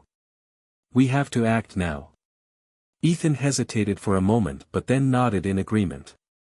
"We're with you, Max. We've already come this far, we're not backing down now." Madison, who had been deep in thought, spoke up quietly. "How are we going to confront them? We don't have any proof yet, just suspicions." Max stared at the floor for a moment, his mind racing. The truth was, he wasn't sure how they would prove it. But one thing he did know was that it wasn't about just confronting them anymore. It was about putting an end to whatever dark secrets were festering at Ridgewood High. "We're going to have to take risks," Max said finally. "But I think we have an opportunity tonight." The plan was simple, or so Max hoped. They would head to Principal Blackwell's office late that night, break into his office if necessary, and find whatever incriminating evidence they could. The moment the school was empty, they would sneak in and search every inch of the office for answers. As the school bell rang, signaling the end of the day, the halls quickly emptied. Max and his friends moved swiftly, sticking to the shadows, their hearts pounding in their chests. They passed by classrooms and offices, trying to stay unnoticed. The silence was unsettling, the feeling of being hunted hanging over them. When they reached Blackwell's office, Max's heart raced faster. He could feel the weight of the moment. This was the point of no return. Ethan glanced at Max. "You ready?" Max nodded, though his stomach churned. "Let's do this." Madison approached the door, slowly turning the handle. It creaked, and they froze, holding their breath. No sound followed. The office was empty, just as they had hoped. They slipped inside, and Max quickly closed the door behind them. He could feel the cold air from the air conditioner against his skin as he surveyed the room. Blackwell's office was as imposing as he was. Bookshelves lined the walls, a large wooden desk dominated the center of the room, and there were framed photos of past school events and dignitaries hanging in the corners. "We need to find something, anything," Max whispered. They split up, Ethan and Jason checking the desk while Max and Madison examined the shelves and filing cabinets. The minutes felt like hours as they sifted through papers, folders, and files, looking for anything that could give them the answers they were desperately searching for. Then, just as Max thought they were running out of time, Ethan let out a low whistle. "Guys, you need to see this." Max rushed over to the desk, his pulse quickening. Ethan was holding a file, thick, worn, and stamped with a large, confidential label. "This is it," Max said, taking the file from Ethan's hands. He flipped it open, scanning the documents inside. What he found confirmed everything he'd suspected. There were records of meetings between Blackwell and various school officials, people who had long since left Ridgewood High, but whose names kept showing up. Each meeting had a coded language, hints of financial dealings, and a disturbing connection to the disappearances of teachers over the years. Max's heart sank. This was bigger than he had imagined. The conspiracy didn't just involve a handful of corrupt individuals, it was a network of people who had been manipulating things at Ridgewood for years, orchestrating everything behind the scenes. And now they were trying to cover their tracks. "This isn't just about the school," Max muttered, his mind racing. "It's about money. Control. They've been using this place to cover up whatever shady dealings they've been running." Madison's voice was shaky as she looked over Max's shoulder at the file. This can't be real. They were using students and teachers like pawns in some kind of game." Jason, who had been unusually quiet, spoke up, his voice cold. "We have to tell someone.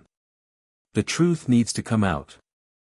Max nodded, but his thoughts were already moving faster than he could process.